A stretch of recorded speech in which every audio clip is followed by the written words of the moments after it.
The day countless alien races invaded our planet, the Dragon Kingdom rallied 100 million soldiers overnight. Citizens rushed to enlist, desperate for glory, eager to kill. But not me.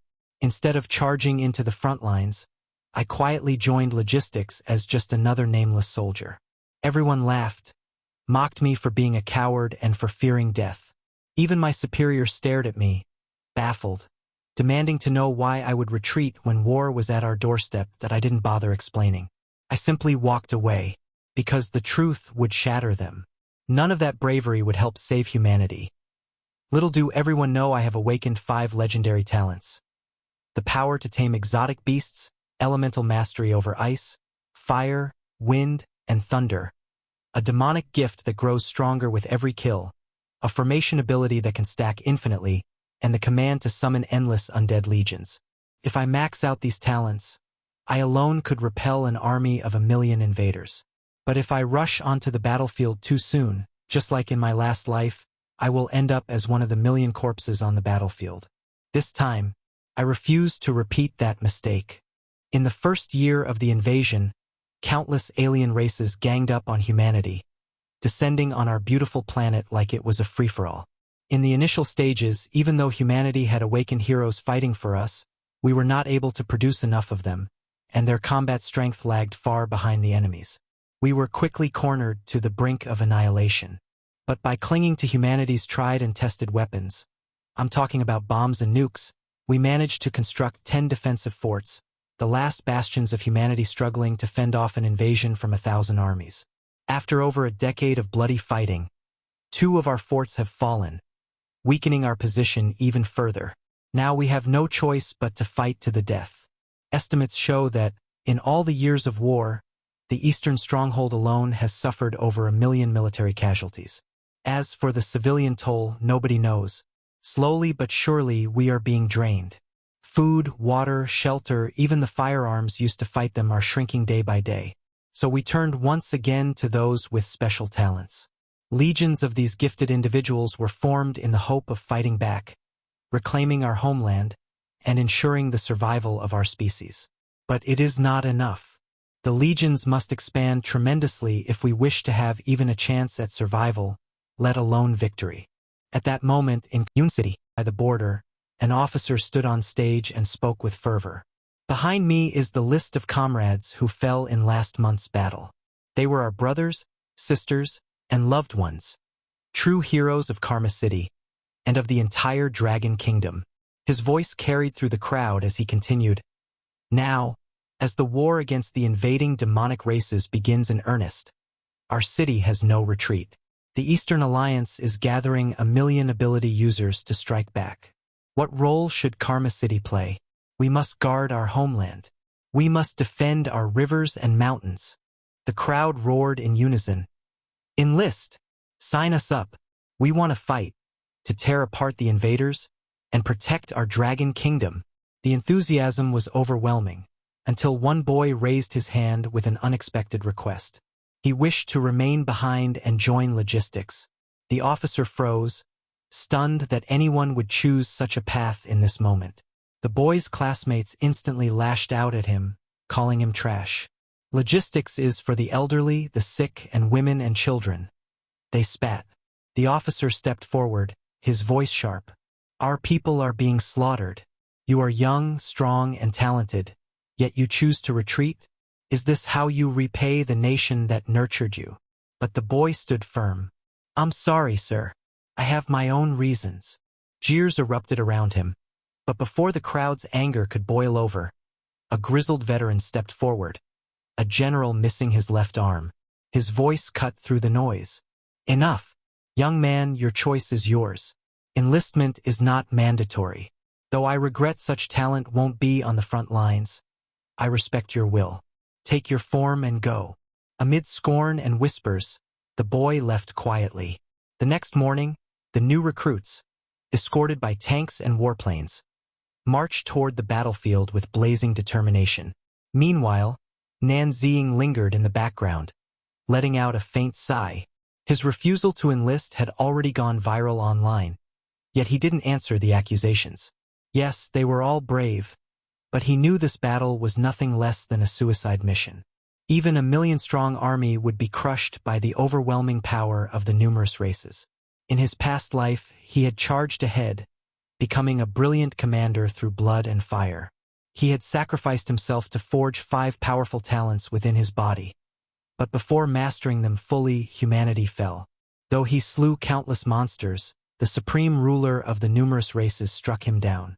Unwilling to accept such an ending, Nan Ziying's obsession reached the heavens, and fate granted him another chance. Rebirth before his enlistment. The talent tree he had created in death had returned with him. The beast-taming tree, the elemental tree, the Shura tree, the tactical tree, and more. If fully cultivated with time and vast amounts of source stones, they could overturn humanity's doomed fate. But rushing into the battlefield now would only squander this gift. The true path lay in the trial grounds, where countless mutant beasts roamed, each one a source of precious stones to fuel his talents. In the logistics division, mostly filled with the weak, the elderly, and the wounded, a girl leaning on a crutch sighed. If only I hadn't been injured. Nan Ziying approached. I'll be training in the trial grounds. I can help deal with the beasts there. Her face lit up. Really? That would be wonderful. We've been struggling on our own. Come. Let's get you changed first. Nearby, Andy Zhang frowned suspiciously. Why would a young man volunteer for the trials? A moment later, realization struck. He pulled out his phone. Isn't he Nan Ziying? The one trending online for refusing to enlist. Others gathered, murmuring with confusion. Why is someone who avoided the front lines coming here? Perhaps he's trying to ease his guilt. The girl handed Nan Ziying an alloy knife. Be careful. These mutant beasts are dangerous. He accepted it calmly, brushing his fingers along the blade as old memories stirred. Without another word, he walked toward the trial grounds. The girl couldn't help but think, he doesn't speak much. But he's actually handsome. Auntie Zhang quickly scolded her. Don't be fooled. Handsome or not, he's still the coward who refused the front lines. Unmoved, Nan Ziying entered the trial chamber. After selecting his test, alarms blared. Trial commencing. Prepare yourself. Cages burst open, and monsters poured forth. But Nan Ziying didn't flinch. Heaven has given me a second life. This time I'll use it to the fullest. Activating his beast tamer talent, he drew on his past life's experience. Umbrella birds, mutant creatures once feared, were now merely training dummies in his eyes. His sword flashed, striking at their weak points, felling them quickly. A golden shimmer erupted from one beast, an egg of light. With this, I can tame another mutant beast, he thought. Though his body was still fragile, precise strikes carried him through. Low-level beasts might be annoying in swarms, but they were no true threat. After 10 minutes of relentless combat, Nan Ziying's number of tameable beasts had already risen to 5. Efficiency had clearly improved, but just then a piercing bird cry echoed nearby. Turning his head, Nan Ziying saw it. A massive umbrella bird, the leader of its kind, the umbrella bird emperor. Given his current condition, taking it head-on was risky. He needed precision, not brute force. Every strike had to be critical. His long sword clashed against the beast's hardened feathers with a sharp clang. This one is far tougher than I remember from my last life, he thought, steadying himself to try again. Meanwhile, outside the trial hall, the two aunties exchanged doubtful glances. The girl wondered aloud why it was already lunchtime and the boy hadn't come out yet. Auntie Zhang gestured toward little Lu, saying she wanted to see how long he could keep pretending. Other youngsters were fighting on the front lines, while he hid here, and if he tried to sneak away, she would stop him. Little Lu hesitated, noting that an A-level trial wasn't much easier than the front line. Before more could be said, the loudspeaker announced the trial's completion. Auntie Zhang smirked, claiming he must be giving up, but when she turned, she froze in place. Nan Ziying emerged, scarred and blood-stained, his clothes torn to rags, his face smeared with a mix of his own blood and that of the beasts. Stunned, they asked if he had really passed the A-level trial. He simply replied that he had cleared the first level, instructed them to deal with the bodies, and said he needed to clean up before leaving without another word. The women who entered afterward were shocked. The hall was filled with corpses, and few had ever passed an A-level trial. Back home, after showering, Nan Ziying studied his beast tamer panel. To reach level 3, staying on the first floor would not be enough. The front lines had already fallen back to the 7th and 8th defensive layers, and Karma City would soon be threatened. Time to cultivate was running out. In the trial grounds, the antis continued clearing corpses. One remarked that few had ever passed a level before, but Auntie Zhang dismissed it, saying he was only hurting himself to avoid the front. Her words faltered when Nan Ziying appeared again. When she asked why he was back, he answered that he wasn't there to help with the bodies but to go to the second level. She demanded to know why he would attempt it while so badly injured, and even little Lu advised him to rest, warning that the second floor held large mutant beasts. Nan Ziying, however, insisted there was no need and walked toward the tower. The second level was far more oppressive. A mutant bull charged him instantly, slamming him backward. He twisted midair to reduce the impact, but pain tore through him, proving this level was nothing like the first. The bull pawed the ground, preparing to strike again, but Nan Ziying's eyes sharpened. He leapt, driving his sword through its skull before twisting the blade and ending its life in a spray of blood. The rest of the herd faltered. Extracting the source stone, he considered that these were second-level beasts and thought it better to tame them first, then finish them later. Activating his beast tamer talent, red light burst from his hand, and the bulls froze, crushed beneath the aura, unable to resist. He stepped closer to one of them, declaring that they would serve as his experience from now on. 3 days passed in constant battle. The trial halls overflowed with corpses, and Nan Ziying's beast tamer level had risen to 6. In 3 days, he had slain more than 10,000 beasts, confirming the trial grounds as the fastest route to strength. But the time had come to move on. The wilds held stronger creatures, far deadlier than those raised within the halls, and taming them would be vital to humanity's survival. The manager approached, asking if he wished to continue and offering to keep the grounds open daily. Nan Ziying shook his head, saying it was enough for today and that he was heading into the wild next. As he left, Auntie Zhang muttered that he would not last long, but an older uncle nearby disagreed, pointing out that without him, they would never have finished so quickly. Nan Ziying ignored them, his focus entirely on what lay ahead. Little Lu hurried to him, her face slightly flushed. She told him he had been doing very well and that they would handle the rest. Nan Ziying turned, thanked her, and said it was what he should do. She nodded lightly and left him to his thoughts.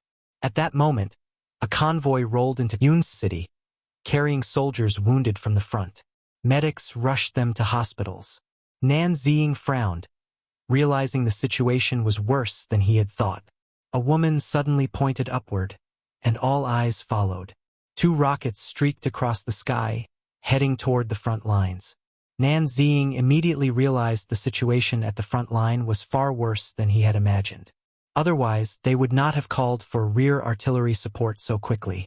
The day when the defense lines would completely collapse was approaching, and he needed to accelerate his talent upgrades. At that moment, several transport vehicles suddenly stopped in the wilderness. When the occupants got out, it became clear that the vehicles had broken down and urgently required repairs. A blonde girl suggested leaving the cars for the night, noting the abundance of mutant wolves nearby and that they could return tomorrow. But before anyone could act, a dark figure appeared in the distance, moving swiftly past the convoy. The blonde girl, puzzled, shouted a warning about the giant wolves ahead. It was Nan Ziying, preparing to head deeper into the wood for the worst. Yet the blonde girl refused to give up, determined to protect the life-saving medicine for the wounded. Meanwhile, Nan Ziying was actively fighting the wolves, dispatching one with each stroke of his sword. He was absorbed in the battle until a giant wolf emitting a crimson aura appeared. Recognizing it as the Wolf King, he understood that killing it could save the medical team, and he acted quickly. The Wolf King had noticed his presence and approached slowly, while the surrounding wolves grew in number and aggression.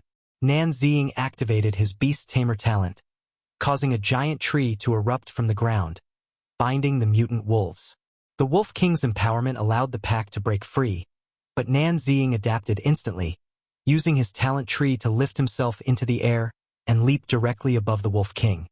He landed a powerful punch on the creature's head and activated his taming skill. Invisible energy enveloped the Wolf King, clearing its eyes and calming the surrounding wolves. Nanzing then used his talent tree to tame all the mutant wolves, dispersing the threat entirely. The sisters in the vehicle had prepared to make a desperate escape, but the car would not start. The wolves surrounded them, and the windows shattered. Just as they feared the worst, the wolf pack's demeanor changed, their eyes gentle, even appearing somewhat harmless. The wolves retreated, leaving the sisters confused. Nanzing surveyed the pack, thinking that if he had maxed out his beast-taming talent in his previous life, he would have been far stronger and more prepared for the numerous races. Taming thousands of wolves on his first attempt was a major success. He instructed them to disband for the day and not attack humans, then prepared to move deeper into the area, knowing that defeating the invasion would require taming more mutant beasts. Just as he was about to continue, his phone received a message from the trial tower, calling him back for an urgent meeting. A high-ranking officer had arrived at the trial grounds and immediately began berating the staff, claiming the Yun City branch was disappointing. The person in charge attempted to explain that most of their personnel were elderly, weak, or sick and could handle only ordinary mutant beasts, not the above level 4 creatures they had been assigned. The officer's anger escalated as he reprimanded them for failing to support the front lines, emphasizing the urgency of ensuring supply and safety. The person in charge nearly collapsed under the heavy responsibility but vowed to arrange additional staff to assist. The officer intensified his criticism, claiming that no one in Yun City was capable, and expressed frustration that not a single person had volunteered for the front lines.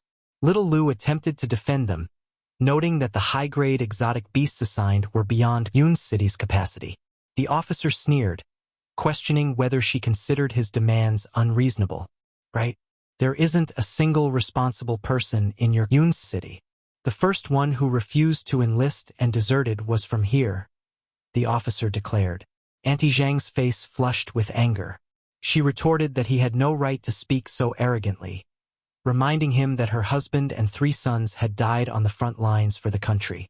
She emphasized that the elderly and infirm worked around the clock to maintain the front line's supply needs, and he could not dismiss all their efforts with a single sentence. The officer smirked, calling her a shrew, prompting 2 high-level ability users to step forward and discipline her. But before they could act, the ability user who had spoken was suddenly thrown backward. The officer was baffled. At high speed, Nanzing returned.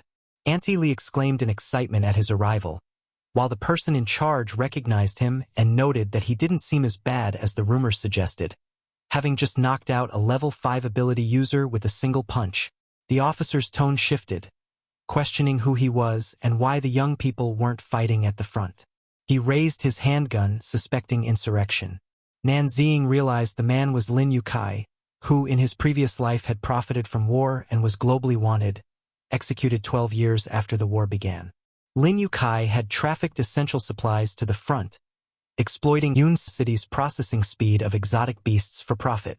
In this life, Nanzing would not allow such a parasite to prosper, but he knew his first priority was to drain the resources from Lin Yukai's hands. Calmly, he stated that there were no traitors planning a rebellion and that the workers were far from irresponsible. The elders supported him, reminding the officer that they had already sacrificed much for the war effort. Lin Yukai found himself in a difficult position. He had assumed Karma City was weak and filled with the old and infirm, but the emergence of Nanzing complicated matters. Recognizing him as the one who had refused to enlist, Lin Yukai noted his audacity to strike a superior. A level 5 ability user stepped forward to intervene, but Nanzing merely smiled, pointing out that without him, no one would be able to handle the tens of thousands of mutant beasts in the trial tower. Lin Yukai was momentarily stunned. So it was Nanzing who had killed all those beasts and sped up Yun City's supply processing. Nanzing continued, observing that the exotic beasts Lin Yukai had brought carried evil energy, and were likely beyond the capacity of other regions. He implied that Yun's city's ability to handle them made it an ideal target for Lin Yukai, and although he would take on the task, any attempt to kill him would fail. Lin Yukai, puzzled, realized the deserter's expertise with mutant beasts was genuine. It seemed prudent to let him handle the task. He agreed to send 5,000 exotic beasts, setting a week's deadline. If Nanziying succeeded, he would be left alone. If he failed, the entire city would be punished. As they departed, little Lu rushed over, offering help with the mutant beasts. Nanziying reassured her, telling her to focus on her own work. His beast-taming talent had already reached level 7, and the exotic beasts being sent were among the stronger level 4 mutants, boasting high defense and powerful mental interference abilities. Lin Yukai's greed had inadvertently provided Nanziying with ideal material to enhance his Asura talent. Soon, all 5,000 level 4 mutant beasts were delivered. A portly officer began reading the military decree formally assigning Nanziying the task. He had 1 week to handle all 5,000 beasts, or Lin Yukai would be given 1 week to finish the task, and Nanziying would face multiple charges including disobedience, inciting worker riots, and assaulting an officer with execution by firing squad if the deadline was missed. Little Lu looked incredulous at the mention of execution, but the officer scoffed, noting that Nanziying had agreed to the decree yesterday and asserting it was his duty to carry it out.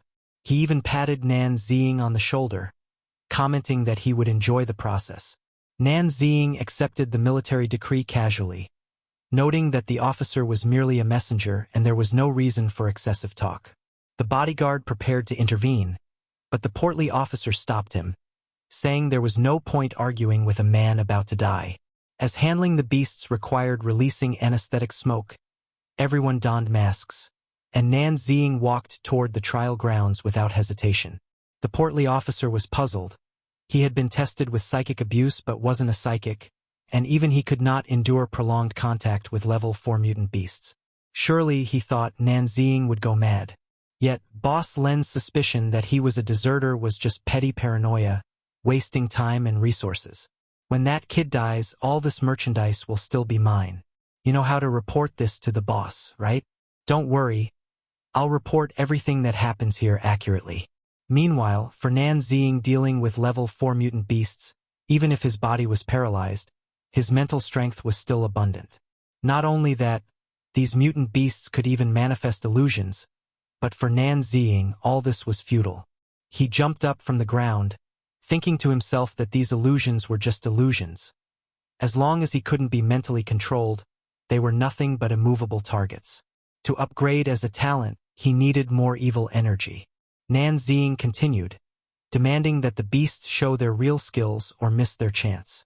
Then Aloam's voice echoed in his mind. Looking back, he saw countless streams of evil energy gathering from the ground, wrapping around his feet. Suddenly, a consciousness entered Nanziying's mind, urging him to stop, to let go, to consider the price he had paid and the relatives who had died around him. His father, his mother. The voice questioned whether it was all worth it, reminding him of the overwhelming power of the numerous races and asking how he would ever take revenge. But Nanziying grabbed the evil energy beside him and told the voice to be quiet for a while. He pulled the evil energy into his mind, asserting that his vengeance against the numerous races was natural, and that only humans could decide the future of humanity. At this moment, the talent tree slowly grew from within his body. Instantly, he realized he was not alone. Once the Asura tree was activated and he entered the Asura state, his physical and mental powers could be exponentially enhanced, and the evil energy provided the fastest shortcut to improving his talents. As the energy continued to pour in, Nanziying's eyes turned blood red, and he roared in rage. Meanwhile, Lin Yukai was enjoying beauties and wine, muttering to himself about the scarcity of supplies. Not just in the Dragon Kingdom, but on the front lines of other nations as well, the situation was grim. He thought he needed to take this chance to make a hefty profit. Otherwise, all the trouble he had gone through to acquire these exotic beasts would be wasted. His capable subordinates were greedy, and he also had to watch out for secret investigations by the military. Lin Yukai finished downing the red wine in his hand. Just as he was considering where to find a stable way to handle high-level mutant beasts, his phone rang. Report. Sir, the Yun's City branch where the military decree was issued has completed all their tasks. They've almost finished in just 4 days. Lin Yukai was shocked. You're saying they're already finished? Yes, sir. The task of 5,000 level 4 exotic beasts has been confirmed as completed, all handled by Nan Ziying. Lin Yukai was ecstatic, grabbing the lady next to him, calling it truly fantastic and instructing her to keep a close eye on that guy. The portly officer was incredulous, astonished that the kid had completed the task ahead of time. He had previously checked and knew Nan Ziying had no psychic abilities. How had he done it? By now, Nan Ziying's talent tree had reached level 5, and over these days, both his physical and mental strength had increased significantly. Though he hadn't broken through to level 6, he had acquired the first skill of his Asura talent. Next, he would venture deeper into the wilderness to tame even higher-level exotic beasts and accelerate his plans. At this moment, Andy Zhang, changing her usual demeanor, gave Nan Ziying a thumbs up, telling him that he had made them proud and that otherwise, some people would have continued looking down on Yun's City. After upgrading the Asura tree, Nan Ziying's perception of mental power strengthened. It turned out that the portly man was a psychic. Hearing the mockery, the officer was furious, insisting he must test this kid again. But a bodyguard nearby stopped him, saying not to break the boss's rules, to wait, and warning that too much residual psychic energy from the demons could cause interference. The portly officer lost his mind, declaring he would personally explain to the boss later. Several psychic attacks were then launched toward Nan Ziying, but he noticed the officer's intentions and decided to test the abilities of the Asura talent tree. The portly officer, attempting to invade his psychic system, found the effect was not as expected. Invading the psychic system should have allowed him to see the other psychic entity, but all he saw was pitch black. He then turned to look behind him, realizing something was wrong. Nan Ziying coldly bound the portly officer's hefty legs with evil energy, declaring that who he was didn't matter and that since the officer wanted to probe his psychic world, he would get a good look. A torrent of evil energy rushed into the officer's mind, more than he could handle. He screamed, begging for mercy, and spat out a mouthful of blood. Everyone around was stunned. Clearly, his psyche had been destabilized. Nan Ziying asserted that all of this was his alone, and no one could claim a share. Lin Yukai, the old fool, he could handle everything by himself, yet Lin Yukai did not trust him and had someone watching him. The two Andys were baffled, questioning whether leadership was really so stressful that a few curses could overwhelm someone. Meanwhile, a bodyguard, thinking the officer was affected by residual psychic powers, believed he must be mad and warned that continuing recklessly could ruin the boss's plans. He forcefully punched the officer in the head, leaving everyone speechless. The bodyguard explained that the officer had been affected by demon psychic power and was dangerous, justifying the intervention. He then reminded others to keep working. Nan Ziying displayed a strange smile. His Asura talent had now reached level 6. The next day, Antizhang greeted him, telling him they owed him for his work. Half of the branch staff had been sent to help at other factories, and military supply demands at the front had doubled.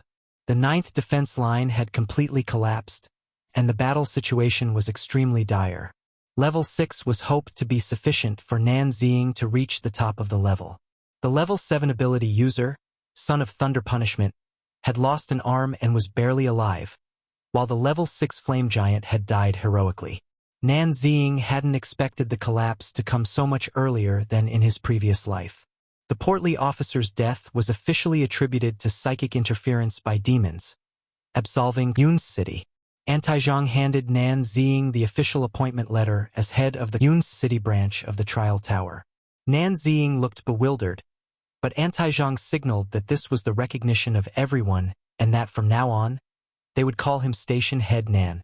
Despite the double tasks and halved workforce, Nan Ziying realized the success depended on himself. With beast taming and Asura talents at level 7 and 6, he could maximize efficiency, while others stuck to their roles. This also allowed more room to execute his plan against Lin Yukai. Little Lu began to appeal to higher-ups, but Nan Ziying stopped her, assuring that he had a plan, that he would be fine, and that the task would be completed. Just then, a shadow flashed past the door at a speed impossible for any worker. Nan Ziying chased it outside but found no trace. Suddenly, the cold muzzle of a gun pressed against the back of his head. The mysterious woman slowly spoke, instructing that he answer one question for every question she asked. She demanded to know about the next batch of mutant beasts, whether they were being delivered or picked up, while expressing puzzlement that he wasn't working with Lin Yukai. Taking advantage of the moment the lady was distracted by talking, Nan Ziying suddenly activated his Asura talent, knocking the weapon out of her hand with a swift move. But the lady was also skilled, quickly producing another gun and aiming it at Nan Ziying as she pulled the trigger. However, Nan Ziying's Asura talent directly swallowed the bullet. "Who told you I'm an accomplice of that scoundrel Lin Yukai?" he thought. "I think you've mistaken me for someone else." As she backed away, the lady questioned further, asking why he was helping him. Nan Ziying explained that he was not helping Lin Yukai. This was just a task assigned to their Yun City branch by him. Even if Lin Yukai was the worm or scoundrel she spoke of, he was still their direct superior for now. Zhang Yuan was shocked, not expecting him to know all about Lin Yukai's dirty deeds so clearly. She proposed collaboration to take down Lin Yukai, introducing herself as Zhang Yuan from the Logistics Intelligence Section 2 of the 8th Defense Line, extending her right hand in greeting.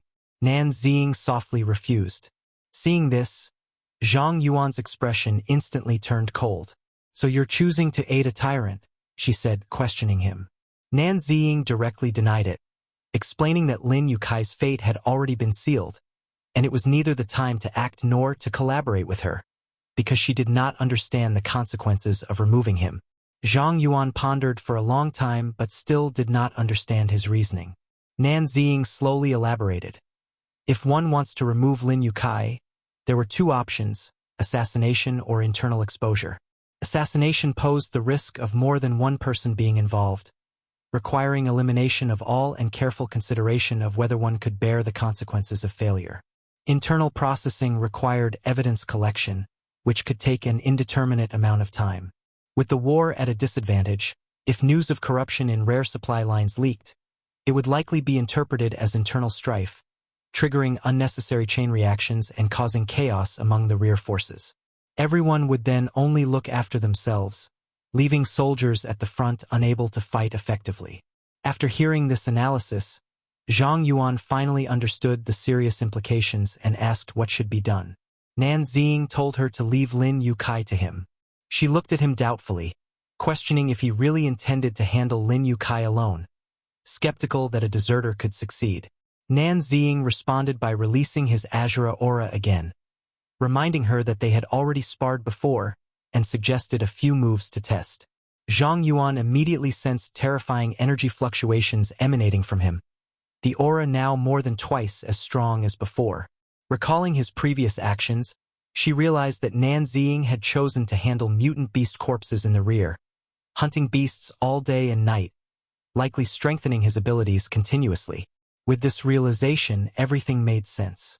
Nan Ziying then sighed, saying he had said what needed to be said and what shouldn't be asked, trusting her wisdom to understand that everyone had secrets, and that Lin Yukai should be left to him.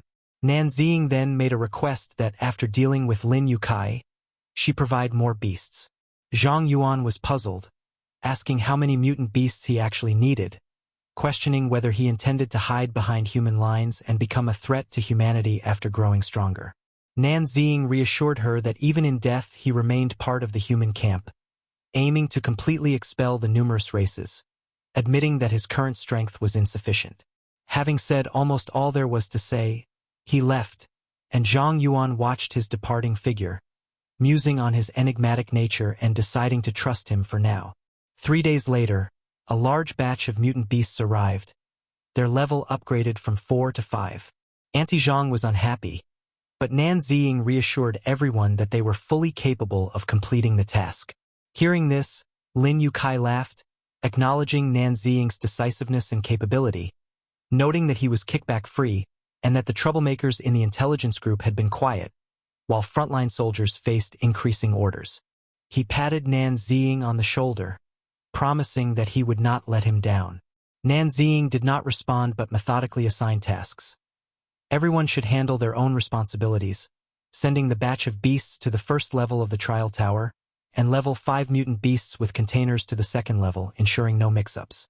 Lin Yukai commented on the efficiency of Karma City's work atmosphere, and Nan Ziying gave a slight nod, noting that all of Lin Yukai's provisions served as nourishment for upgrading his Asura talent. He pulled out the alloy demon blade and activated its skill, immediately releasing a terrifying aura. As the evil aura on the blade intensified, the swarms of mutant beasts became his Asura killing points, rapidly increasing his Asura level to 6. As he continued to swing his long sword, the Asura level surged crazily.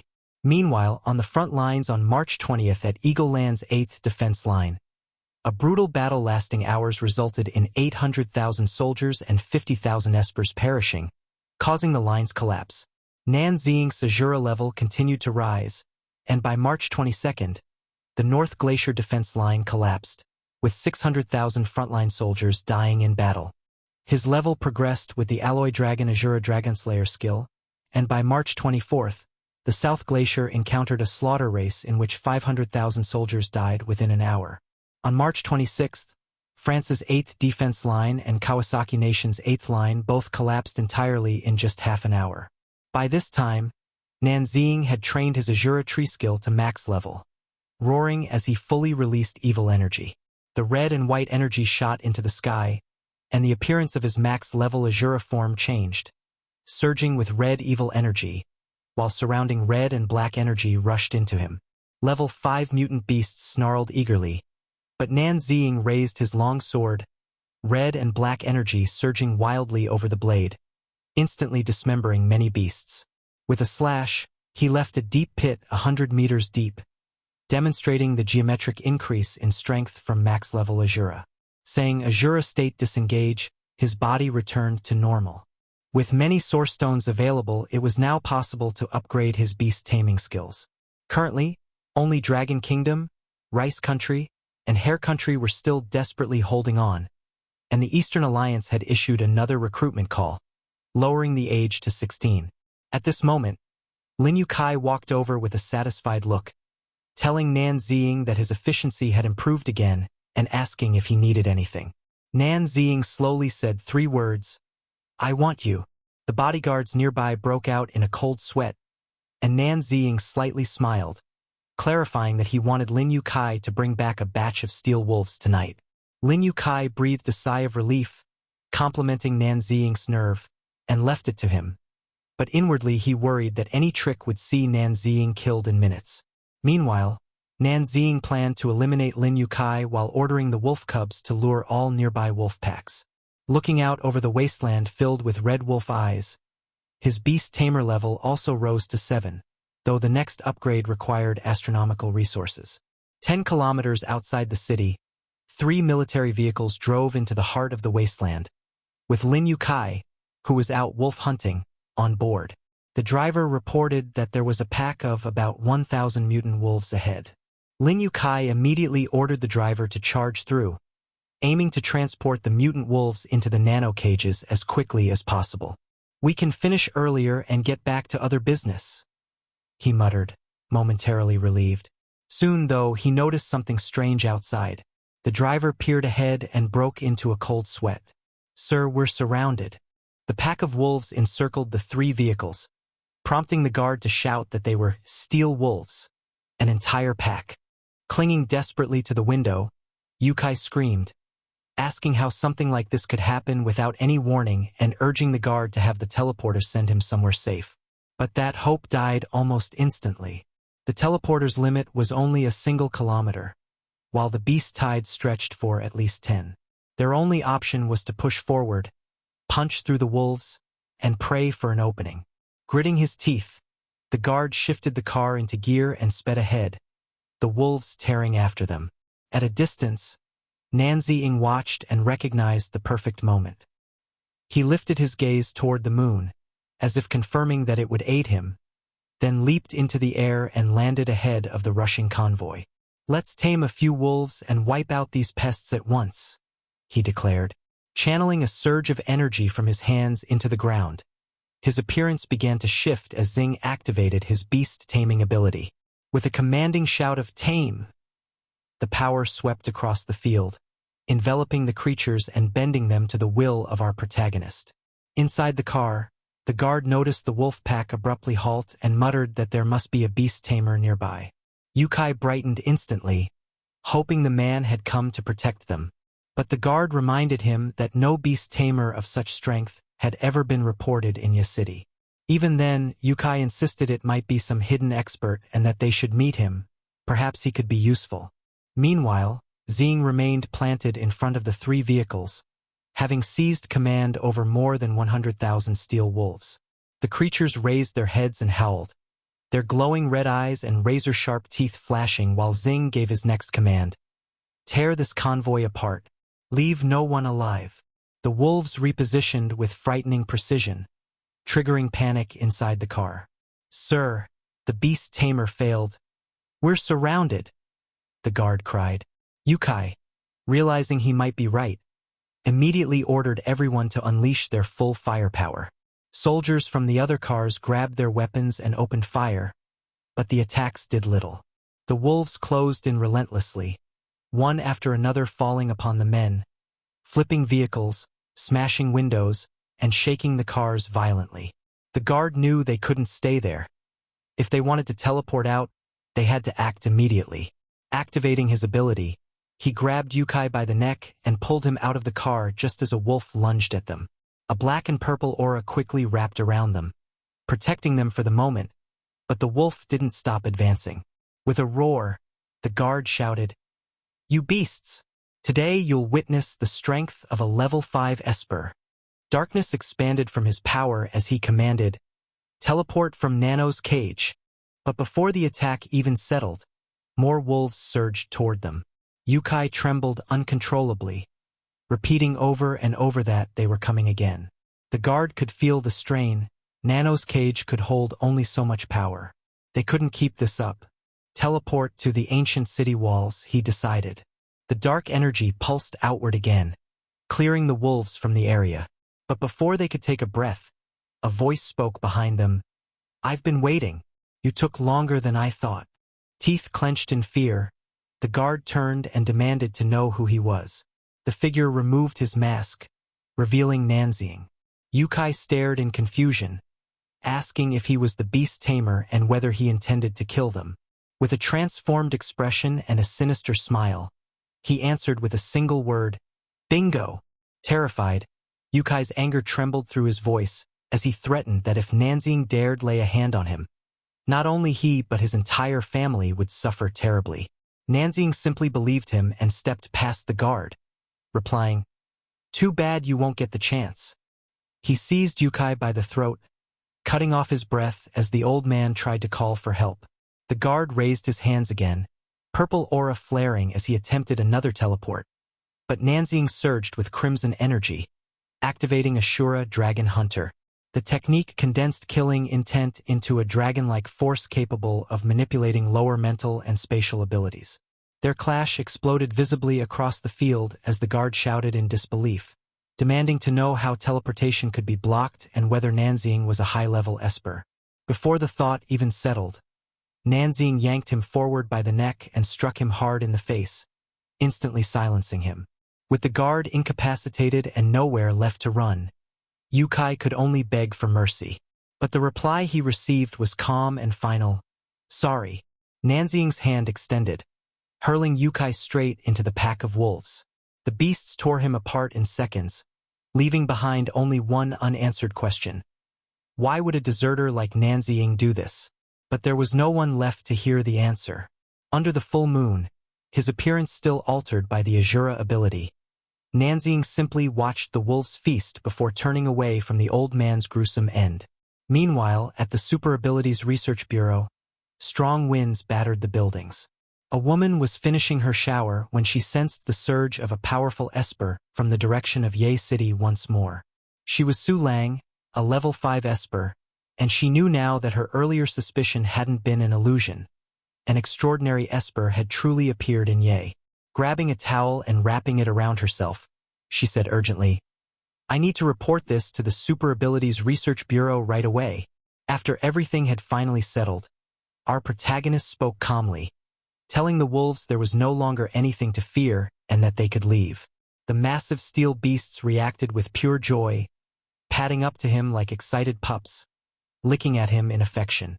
Nanxing returned the gesture with a few pats, though he soon asked them to stop and behave themselves. They were far too excited, so he had to reinforce the order with a touch of his ability. At once, the wolves obeyed, sitting down in unison and staring at him expectantly. With a soft sigh, he acknowledged that he still couldn't make use of them just yet, but he stroked their heads again, praising them for a job well done. As a small reward, he gently tapped each of them on the head with a quiet "good boy," which made their tails wag wildly in delight. Once he had greeted every wolf individually, he jumped onto one of the nearby cars and announced that he had a new mission for them. He turned to the pack and ordered them to head toward the northern jungle and hunt down some origin stones for him. The wolves lifted their heads and howled at the moon, eagerly accepting his command. Soon, snow began blanketing the entire city, and the scene shifted to Ye City's slaughterhouse. There, Zhang Yuan approached our protagonist, who sat on the stairs eating something, and informed him that Lin Yukai and his group had encountered a beast tied by the northern jungle the previous day and had been completely annihilated. Nanxing continued eating as if the news didn't concern him at all, which irritated her enough to ask bluntly whether he was responsible. Still chewing, he casually replied that he did mention wanting a few mutant wolves. Zhang Yuan placed a hand on her hip, eyeing him suspiciously as she questioned whether he had another ability, perhaps even beast control. He lifted a finger to his lips and gave a quiet, "Shoo." Some secrets aren't meant to be shared, leaving her momentarily stunned. Turning away, she closed her eyes and added that she had already turned in evidence of Lin Yukai's embezzlement that morning. His assets would likely be confiscated soon. Xing stood up at that, finding the news quite pleasing. As he prepared to leave, she called out with a smile and offered to buy him a drink that night as thanks. He declined, claiming the nation was facing a crisis and he wasn't in the mood for ordinary distractions, and kept walking. But halfway down the path, he stopped abruptly and looked back. If she truly wanted to thank him, he said, there was another way.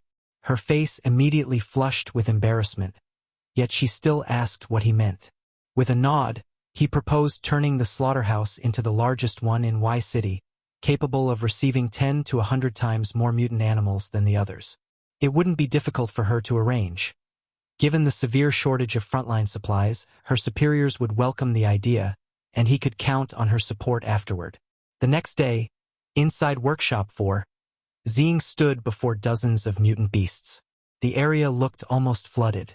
With his Asura ability activated, he had crossed the facility while thinking that the plan had been ingenious. Once the place rose to the top as one of the biggest slaughterhouses, he could gather origin stones far more easily. With the capture of the giant steel wolves, he could soon amass over 1 million mutant animals. 2 days passed, and the system reported his beast-taming skill had reached level 7. Additional updates followed. He had mastered 100,000 level 5 steel wolves and collected 1,900 indomitable origin stones. To advance again, he needed 17 out of 270,000 points. In the northern jungle, he activated his beast control once more. As his aura enveloped the creatures, he commanded them to continue fighting, knowing the world's fate rested on him. Facing his wolves, he raised his voice and declared that today, he, Nanxing, was calling upon them to hold the northern jungle and defend their blue star together. His power spread across the icy plains, and he lifted his hands, manifesting a mystical circle as he said, "Level 6 blazing steel yaks tame." The energy swept outward, subduing the creatures. A mutant buffalo knelt in submission, and he instructed it to guard the plains of the white bone, collect origin stones, avoid harming humans, and await further orders. Rising onto 2 legs, the beast affirmed the command. Deep in Rift Gorge, Nanxing walked onward, mentally reviewing everything he still needed to accomplish. With another 1,000,000 origin stones, he could attempt to tame the unruly level 7 mutant monkeys hidden in the gorge. Those very monkeys were already watching him, analyzing his every move. It didn't take long before he sensed their sharp gazes. Level 7 beasts were expected to behave like this. A moment later, one of them finally attacked, launching itself toward him with brutal speed. Though impressed by their ferocity, he dodged the devastating strike and barked, "Tame!" letting his aura pierce through the creature. The monkey instantly collapsed, and Nanzing muttered that they were fortunately still within his taming range. But the danger wasn't over. More monkeys lunged at him from every direction. As he kept track of their movements, a thunderous roar echoed across the gorge, shaking the air. He whipped around, hearing another beast bellow with its enormous jaws open wide, and dread crept into his thoughts. Had the taming failed? With no other option, he activated his Asura ability, realizing he would need to defeat each one into submission before fully taming them. He struck one monkey with a powerful kick, shattering its armor and sending it crashing violently into the ground, smoke and debris rising from the impact. With his beast domination ability at level 8, he gathered power into his hands, ready to release it, until the roar echoed again from somewhere in the forest, breaking his concentration. The creatures, freed from his influence, became even more vicious, rushing him with the intent to tear him apart. Hearing the roar once more, he muttered to himself that it must be the reason the taming failed earlier. There were simply too many uncontrollable level 7 monkeys. Killing the monkeys felt like a waste, not just of potential, but of his own energy. So Nanzing broke away from their presence and sprinted deeper into the forest. He knew he had to eliminate the leader controlling this horde. With a powerful leap, he vanished from sight, leaving only a red streak behind him as the smaller monkeys gazed around in confusion. In midair, he caught one of the hanging vines and swung through the trees just like they did. The two monkeys chasing him had great physical strength but, unfortunately for them, very little sense. They slammed straight into each other, giving him space once again. Enraged, one grabbed the vine he clung to and bit through it, snapping it cleanly. As he fell, Nanzi acknowledged that their reaction was surprisingly sharp, but there was one fatal mistake they kept making. They underestimated their new master. He landed right on their heads, drawing roars of pain, then sprang off toward a smoother clearing, landing directly before the mouth of the boss's cave. "Come out, now," he commanded.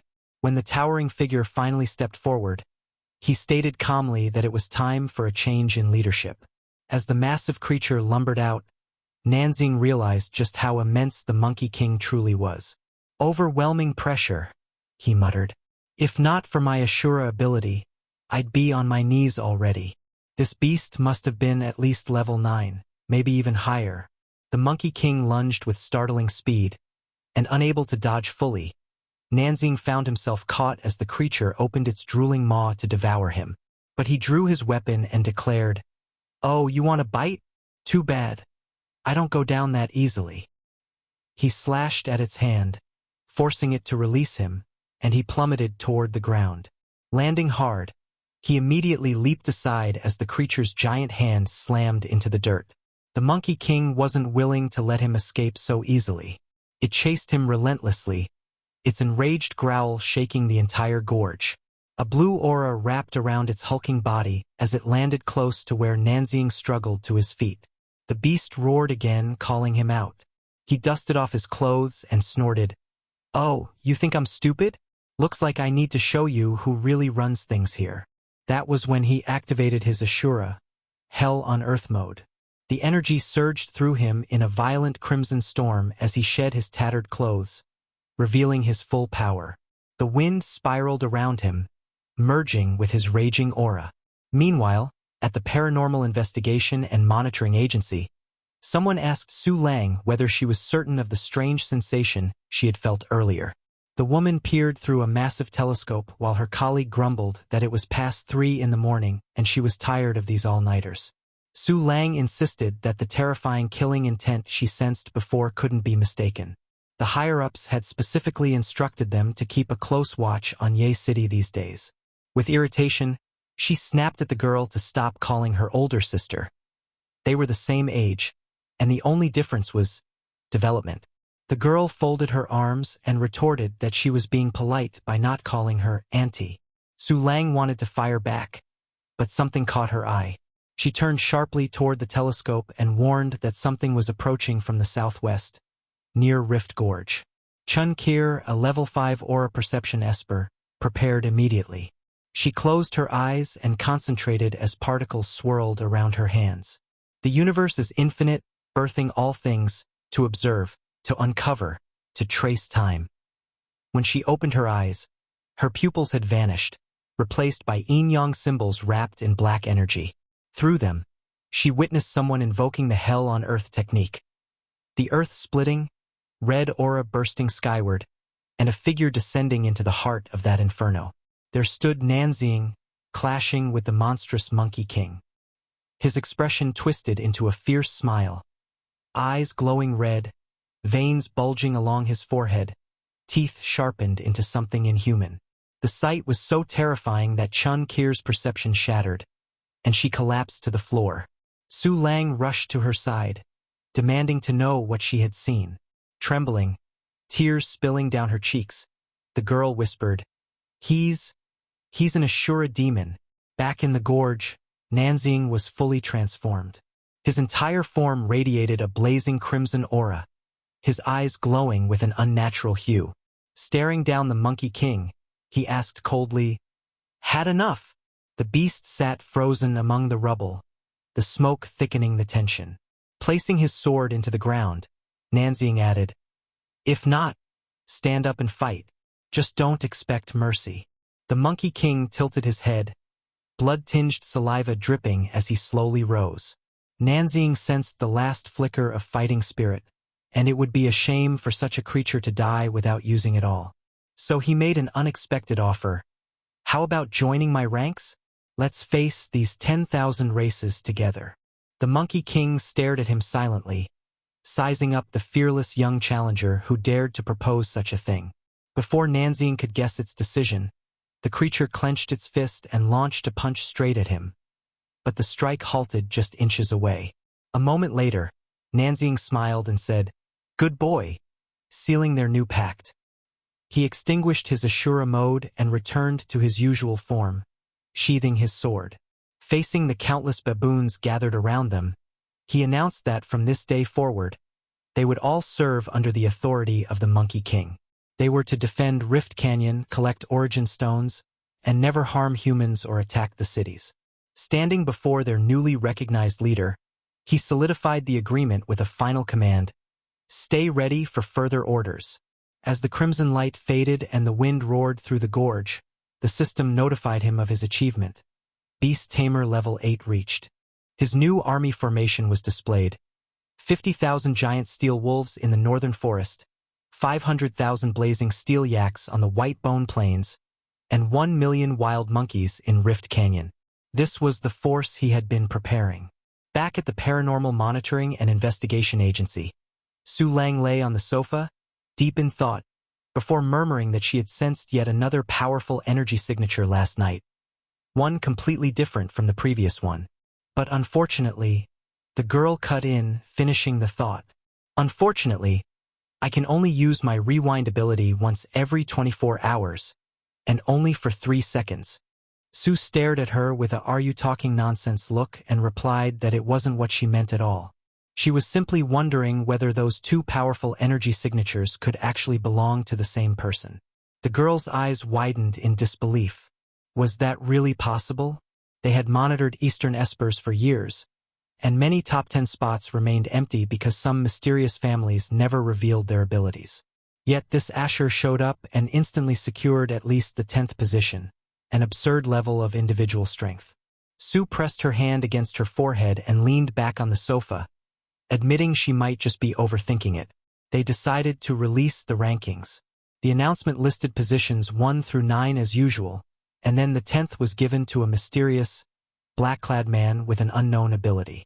Lan Bing took the 11th with an 8th rank elemental power, and the 12th went to Chu Tian, an 8th rank spatial esper.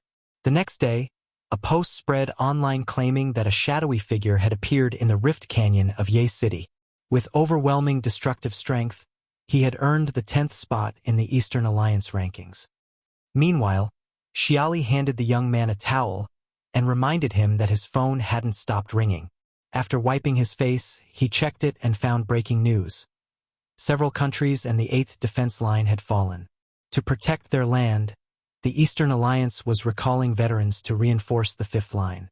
His expression tightened as he dried himself, noting that not only were they losing faster this time, but the veteran recall was happening much sooner.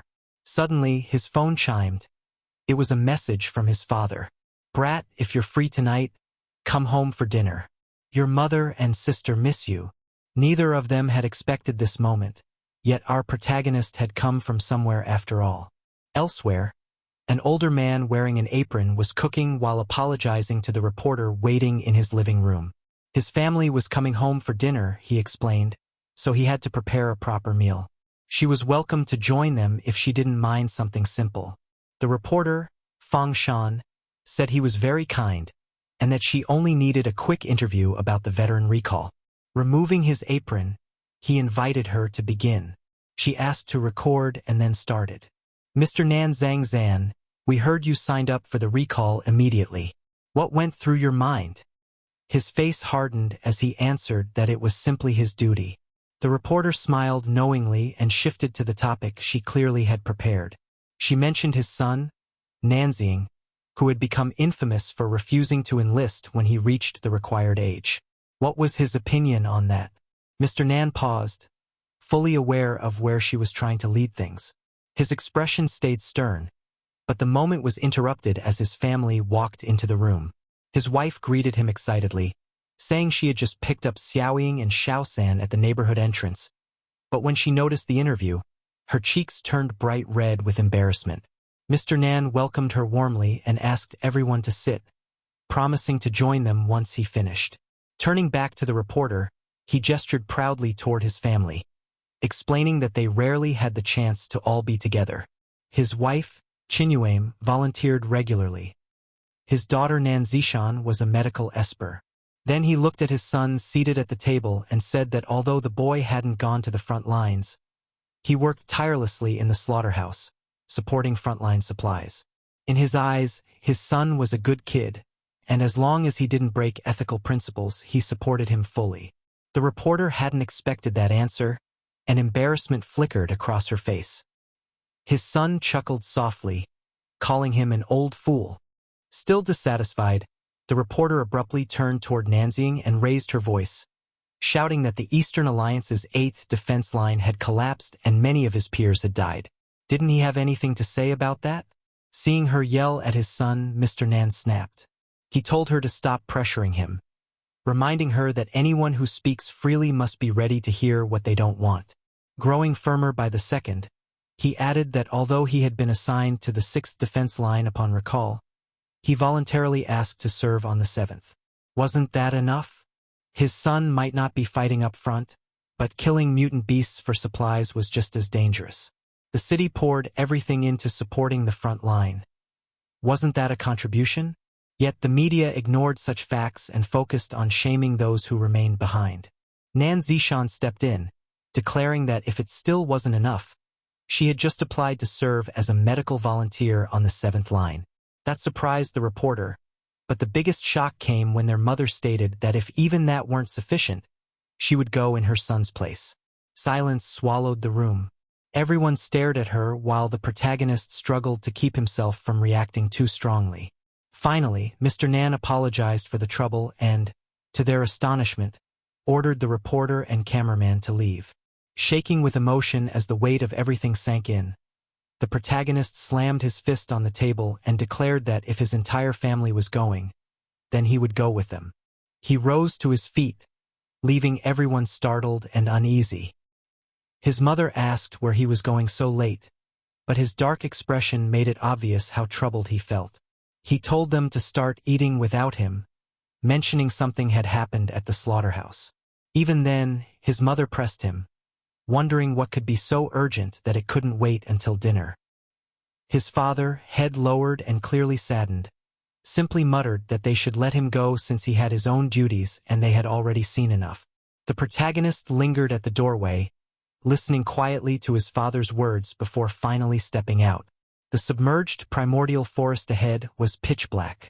A harsh wind ripped through the trees as the protagonist sprinted forward. He muttered that he still had time left tonight and needed to tame the war elephants. Something rustled nearby, making him stop on instinct.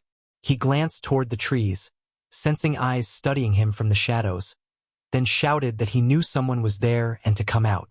The silence shattered when an elephant charged at him, swinging a piece of tree trunk with its trunk. Its massive size startled him, and the beast tried to strike, but Nanzing dodged swiftly. Pushing off the ground, he leapt onto the elephant's head with sword in hand, his aura bursting out. He told the creature he was in a hurry and didn't have time for games, then slammed his palm down with full force. The elephant submitted instantly.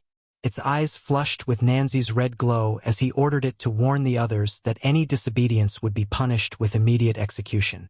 The elephant trumpeted, lifted its trunk, and stomped the earth, summoning its companions. Soon a herd thundered toward him, shaking the ground and sending dust billowing. They all looked bold and ready to fight, but a dark aura rose and forced their charge to stop. Nanzing stepped through the swirling dust, his entire body wrapped in that shadowy power, commanding the war elephants to guard the submerged primordial forests, gather source stones, and await further commands.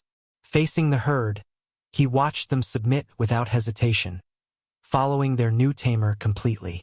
The system then reported Beast Tamer level 8 with 3 million beasts conquered, 500,000 giant steel wolves, 500,000 flaming steel yaks, 1,000,000 untamed monkeys, and now 1,000,000 war elephants. Seeing this, Nanzi clenched his fists, thinking he had finally unlocked the formation tree and needed to speed up his leveling. Turning away, he said he would head to the slaughterhouse to gather source stones. Back in the slaughterhouse of Ye, he had already wiped out numerous mutant beasts. The system tallied 100,000 source stones and 10,000 deployable formations, enough for an upgrade. Studying the system screen, he wondered what the sword formation could do and released more beasts, their feral cries echoing toward him. Nanzing closed his eyes and chanted for the power of heaven and earth to summon 1,000 blades. In an instant, countless sword shapes appeared as bright blue particles swirling like a storm above him. He finished calling out the sword chi formation, and the blades spun outward in every direction, slicing through the creatures before they could react. Watching the display calmly, he noted that a single level 1 sword chi formation was too weak and decided to stack them, 2,000 in total. The blue surrounding him deepened, a matching beam flashing from his eyes as energy burst from his hands. The force tousled his hair as everything around him darkened, leaving only streaks of light where the blades carved through the air. When it ended, he stood at the center of a magic circle, surrounded by corpses. He remarked that once he placed formations at each workshop, the whole area would operate on its own. In the second slaughterhouse workshop, he invoked another formation, stating that among the weak the strong would rise and that bloodlust should feed their blades. With a shout, 2,000 bloodthirsty formations activated. Razor-like blades fell like rain, carving through every monster nearby. An hour later, the system announced his promotion to Formation Master, 10,000 formations deployed, skill level 2, and new formations available. Blazing Flame Formation, T-Fold Amplification Formation, and Elemental Sword Chi Formation. Each formation required 20 source stones, and the power could stack endlessly. For the next promotion he needed to deploy 500 formations, but his source stones had dropped to 0. Nanzing sat atop a building waiting for dawn, having spent the entire night deploying formations. Eating something warm but unidentifiable, he thought that morning had come, and it was time to say goodbye and head for the front lines. Not far away, Xiaolu walked behind Aunt Wang, humming a cheerful greeting, though her gaze kept darting towards something suspicious. As they approached, they saw the door wide open, odd enough to stir curiosity. Xiaolu wondered aloud if Chief Nan had worked all night again, and Aunt Wang sighed that he had likely returned right after dinner and couldn't keep exhausting himself like this. She grew angry, blaming everything on those reporters, insisting they were the ones at fault. Xiaolu asked what reporters, and Aunt Wang showed her phone. asking if she hadn't seen the news since she'd spent the whole night fighting trolls online. She displayed an article claiming Nanxing's father had answered the veteran's call to head for the 7th Defense Line. One of the most popular comments compared the situation to ancient Mulan going to war for her father, except now a father was heading to war because of his son. Furious, Aunt Wang snapped that her boy was killing monsters by the thousands every day and demanded to know what that keyboard warrior had done except dig up nonsense. Another user, disliking her comment, challenged her to fight, adding they couldn't stand the coward Nanxing and would rather die in battle if they were him. Aunt Wang retorted, asking why they weren't dead yet if that was the case and telling them to get a life, calling these comments the best entertainment. The back and forth irritated Xiaolu, who snatched the phone and shouted that those people had gone too far. But Aunt Wang suddenly gasped and called out, "Chief!" The three of them turned and froze, seeing the protagonist approaching dressed in black, his expression more severe than usual. He told them they were just in time since he needed to hand something over. Xiaolu repeated his words in confusion, asking what he meant, and for a moment everyone fell silent until she finally finished speaking. "Chief, don't tell me you're going to." Suddenly, a slightly older man entered the room, interrupting Xiang's thought. He explained that his father had asked him to deliver something. In that instant, Xiang froze. The man handed him a letter, which Xiang took immediately and began to read. The letter read, "My dear Xiang, son, by the time you read this, your sister and I will be on the battlefield. I know telling you none of this is your fault would only make you feel worse and question everything. So I'll say this instead. We share the burden of honor and disgrace. Whether it's a small family, a great nation, or all of humanity, your old man may be a kitchen god, but I'm also a soldier. Never forget that, boy. Your sister feels the same. I may not know exactly what you're planning or enduring, but I know it's something big. You've never shied away from a challenge, just like me. Haha, you rascal. You can't fool your old man with that mask. That mysterious Asura on the ranking board. You thought you could hide it from me? All this time you've stood firm.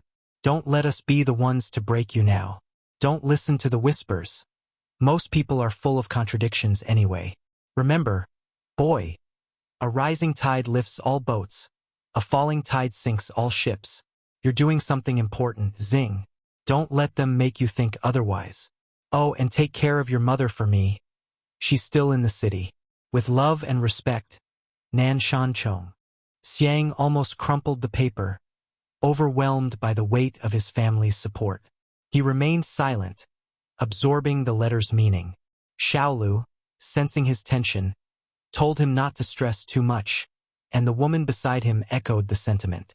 "Yeah, you're already carrying the weight of those other cities with the whole beast slaughter process. They wouldn't last a week without you. They need those supplies at the front line. If we collapse, everyone collapses." Aunt Wang, clearly irritated, turned to Lu and said, "Exactly. And with Aunt Wang here, anyone on the network who dares to speak ill of you, I'll shut them up myself. Leave those trolls to me. Aunt Wang will protect you." Xiang turned to them and nodded, expressing his gratitude. "I'm fine, really. But there's something I need to tell all of you. You know that announcement about building the 5th Reserve Defense Line?" Xiaolu looked incredulous as Xiang continued, explaining that he would apply to be the engineering chief there. Yet he smiled and added reassuringly, "Don't worry, I won't let this delay the slaughter work." In front of a statue, several convocations were assembling. Trucks and crowds filled the area. Xiang mingled with the crowd, hood pulled low, lost in thought about his father and his words. "He's right," Xiang mused. Going to the battlefield now would achieve nothing but killing a few more monsters. It wouldn't change anything, and I'd be disappointing Dad and my sister, leaving Mom unprotected. The Xenos aren't carbon-based life forms. We can't harvest source stones from them, which means no more improvements for me out there. They'll keep sending stronger enemies, and with my current power, humanity wouldn't have a chance. In the end, I wouldn't be able to protect anyone." He sighed, hands in his pockets, and turned away from the trucks heading to the front line. "If we want to win, I have to focus on the 5th defense line. That will be humanity's last stand. Don't worry, old man. I promise I won't let you down." 3 days later, Xiang had become the engineering chief. On the platform, Senior Engineer Li addressed him, saying, "Chief Engineer Nan, you are indeed one of the best graduates from the architectural department. The 5th reserve defense line, according to your design, will be a 30-meter-high, 10-meter-thick steel wall, electrified and stretched 300 kilometers along the northwestern border, connecting 20 cities. Not even tanks will get through that." Xiang smiled, walking along the platforms and stairways of the constructions, reflecting that all this was only possible thanks to him and his construction team. Yet he reminded himself an electrified steel wall is just a smoke screen. It won't hold those monsters. The real defense is in the formations. The wind carried him to a frozen location surrounded by flat mountains, where he set about creating the formations, noting that they required a large number of source stones. The system reported 3,500,000 stones at level 1, and available formations of 175,000 at level 2 and 350,000 at level 1.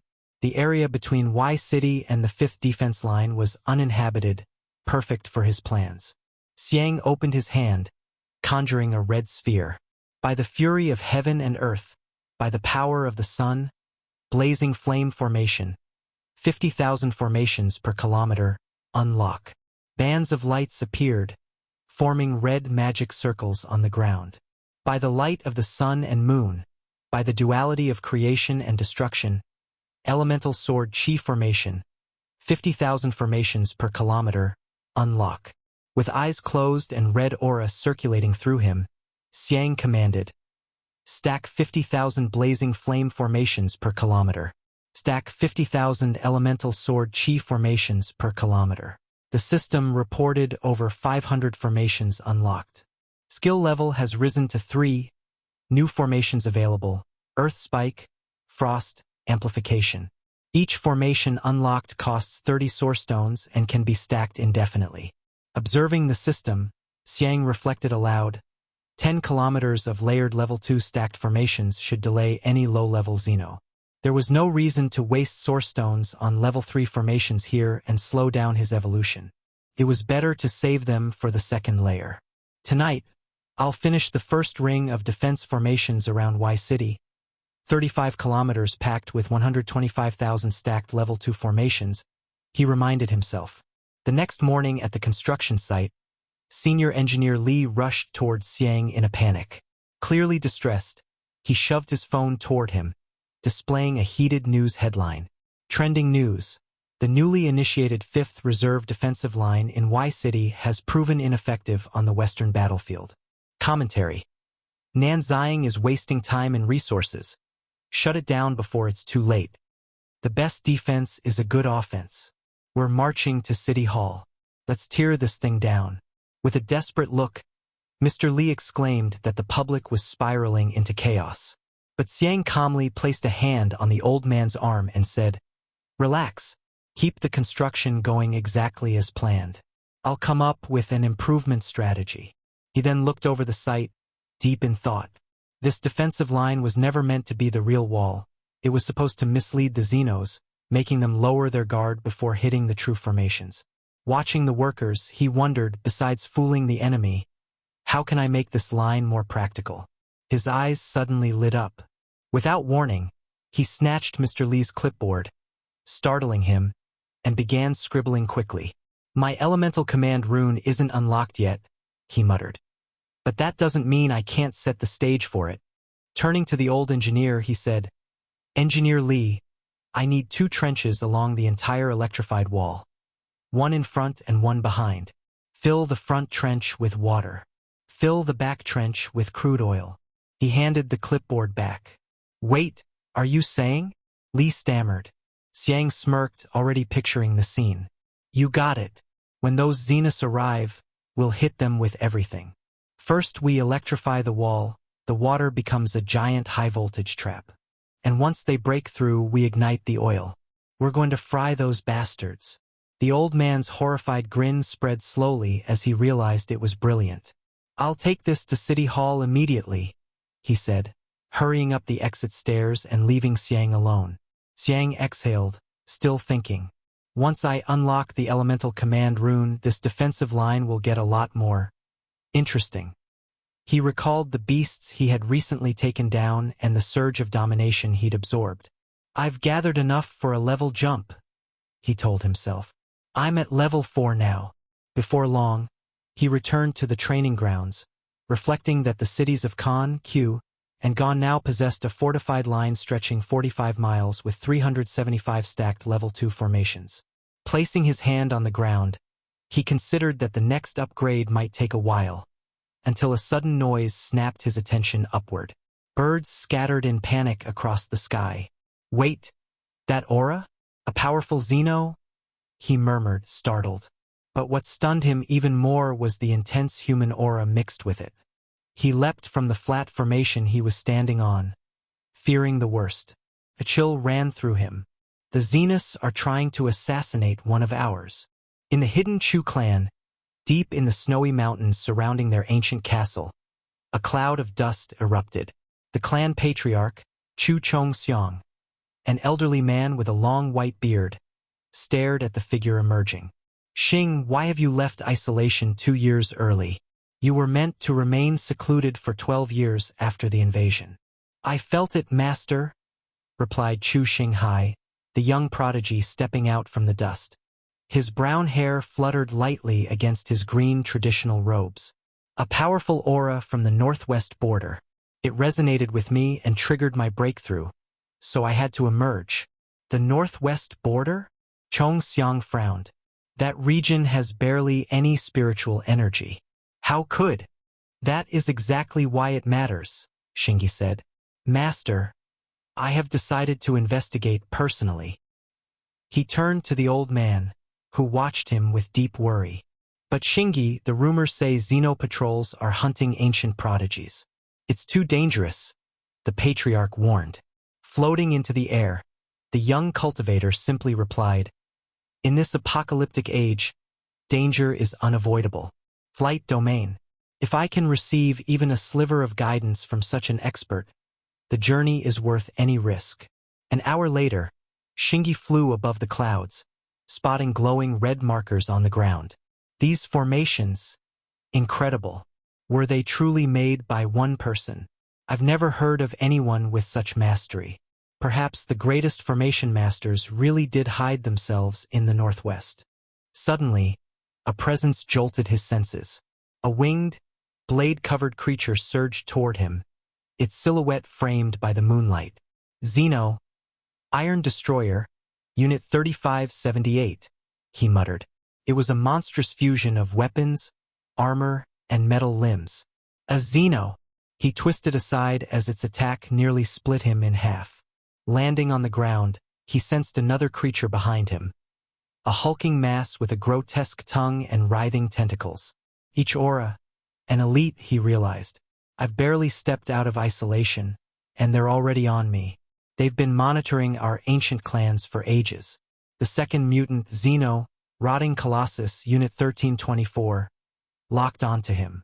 Inside its mind, a message executed. Prodigy detected. Level 10 Esper. Exterminate. The Iron Destroyer lunged, but Shingi activated his domain control, forming a hand sign as purple energy burst outward. Domain Sword Manifestation. Rage as your spirit. A massive blue dome sealed the battlefield, trapping the Xenos with him. Those who dare offend me will burn in my eternal fury. Meanwhile, Xiang continued through a raging snowstorm, jacket and mask shielding him from the cold. He pushed forward quickly, thinking so much has changed in this timeline.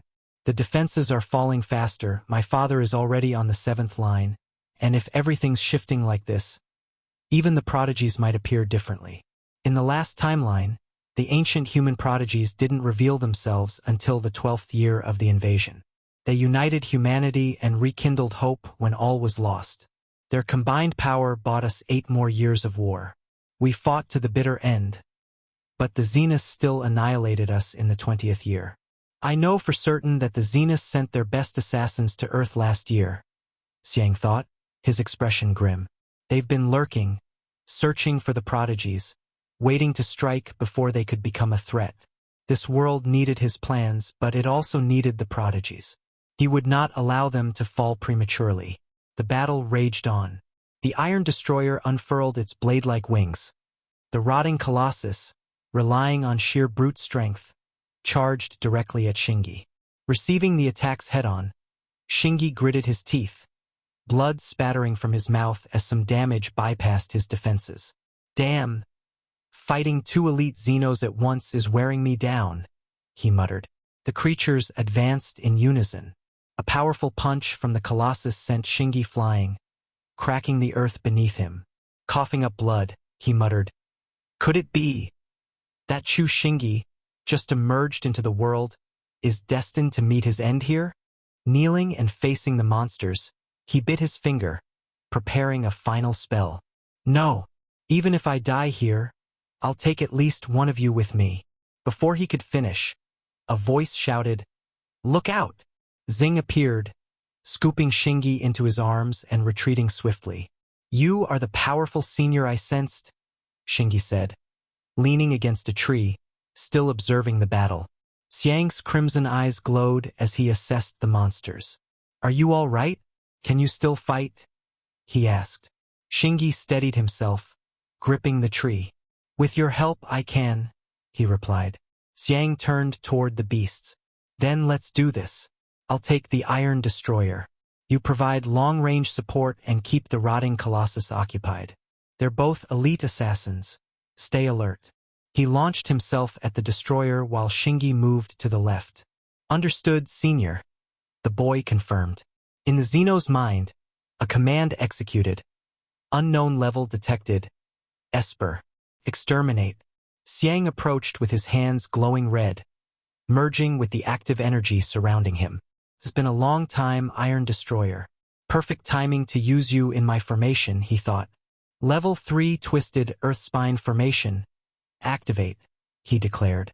Sharp earth and ice spikes erupted, cutting into the destroyer and restricting its movement. Yet the creature still struggled. "As expected," Xiang muttered. "A level 3 formation alone won't be enough." He touched the ground, merging his energy with the soil, summoning a vortex of orange energy. 50,000 Twisted Earthspike Formations. Stack. 50,000 Frostbite Formations. Stack. Mountains of ice and earth surged upward, encasing the creature in a frozen prison as snow and ice rained down around them. Shingi observed from above, eyes wide in shock. "These formations far stronger than those I saw from a distance. Who is he hiding in the northwest, laying these traps in secret? His fighting style, it's unlike any of the ancient clans. Who is he and what does he want?" Flying on a lavender sphere, the young prodigy watched the ice-encased Iron Destroyer. "He froze it," Shingi whispered, but the rotting Colossus seized the distraction, raising its massive tongue for an attack. Xiang shouted, "Careful! Don't let your guard down." The colossal Xeno lunged, mouth wide, releasing a destructive force. Xiang reacted immediately. Asura, Berserker, with his black orbits and red irises glowing, his Berserker aura flared. He unleashed a flurry of red-tinged attacks, keeping the enemies off balance. A live combat test like this is rare. Instead of ending it quickly, I can use it to accelerate the prodigy's growth. Looking at Shingi, he noticed the boy's hesitation. "Sorry, Senior. I held you back," Shingi said. Xiang stopped him. "Don't move." A red flame appeared at the tip of Xiang's finger as he inscribed an amplification formation onto Shingi's forehead. "Senior, what is this?" the boy asked. "An amplification formation, T-fold amplification," Xiang replied. Shingi fell to the ground, screaming, clutching his head. Xiang pressed on, but the system warned him. Human body cannot endure more than 10-fold amplification. Exceeding this limit is fatal. Xiang ended the amplification. Shingi collapsed, unconscious. A 10-fold boost should be enough for him to defend himself, Xiang thought, clenching his fists. Training him further in his current state is too dangerous. The rotting Colossus advanced, shaking the earth with each step. Xiang braced himself. "I have no choice," but before he could act, A massive purple explosion lit up the sky. "What?" he exclaimed, looking upward. Shingi floated above, white eyes glowing, hair streaming, surrounded by a whirlwind of energy. He formed a gesture before his chest. "Domain manifestation of the sword," Shingi declared.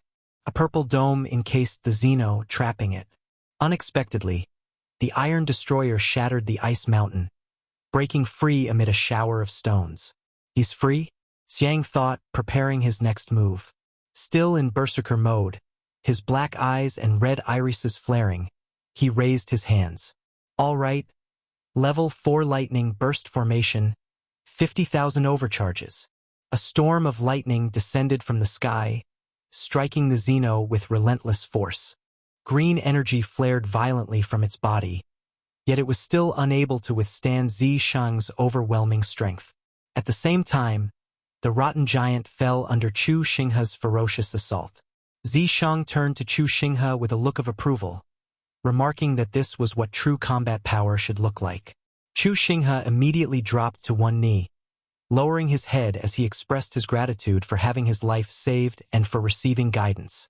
He declared that from this moment on, the entire Chu family was willing to follow Zishang's lead. Zishang was momentarily taken aback by such an attitude, then gave a short snort and told him to stand up first. Rising without hesitation, Chu Xinghe continued. He said that discovering Zishang was the mysterious Asura was not difficult. Dark formations, a concealed identity, and even a mask all pointed to a grand plan that could not yet be revealed to the world. He reasoned that the formations were likely meant to block the prying of alien forces, since everyone knew the most important matter in the world was resisting the alien invasion. With formations being laid here, Chu Xinghe speculated that Zishang intended to designate this place as the final battlefield. Zishang stared at him in surprise, having never expected not only extraordinary talent but such sharp insight. He could not help but marvel inwardly at Chu Xinghe's keen mind. After a brief silence from Zishang, Chu Xinghe pressed on, observing from Zishang's reaction that his guess was probably correct. He cautiously asked whether Zishang's identity began with the letter N. At those words, Zishang's shock turned to horror, his mind cursing violently as his eyes nearly rolled back. Seeing this response, Chu Xinghe grew even more confident, calmly explaining that when one combined the strange behavior of someone frequently appearing on hot searches with the scope of their activities, the truth was not hard to infer. Asura, after all, was a figure who walked the righteous path through slaughter and was known to the world as a butcher. Chu Xinghe added that regarding the recent formations at defense line number 5, an application had been submitted only days ago, and to avoid unnecessary probing, he would not elaborate further. He then modestly noted that everything he had said was merely speculation based on intuition, and if he was mistaken, he hoped Zishang would not take offense. Zishang looked at him as though he were gazing at a monster, stunned by how accurately everything had been laid bare. It felt as if Chu Xinghe had a camera installed in his mind, and his eloquence left no room for rebuttal. Zishang wondered how someone who had supposedly been in seclusion before emerging as a prodigy could know so much. Seeing that Zishang did not deny any of it, Chu Xinghe humbly explained that although he had been in seclusion for 10 years, he had not gone online or watched television during that time. Zishang finally gave up arguing, letting out a sigh and admitting defeat. Placing a hand on his chest, Chu Xinghe sincerely requested permission to lead the Chu family in supporting defense line number 7, both to fulfill his own wishes and to give Zishang time to prepare for his great undertaking. Zishang silently studied him, a deep sense of appreciation rising in his heart. He realized that such a person truly existed in this world, someone of extreme intelligence, worthy of being called a kindred spirit.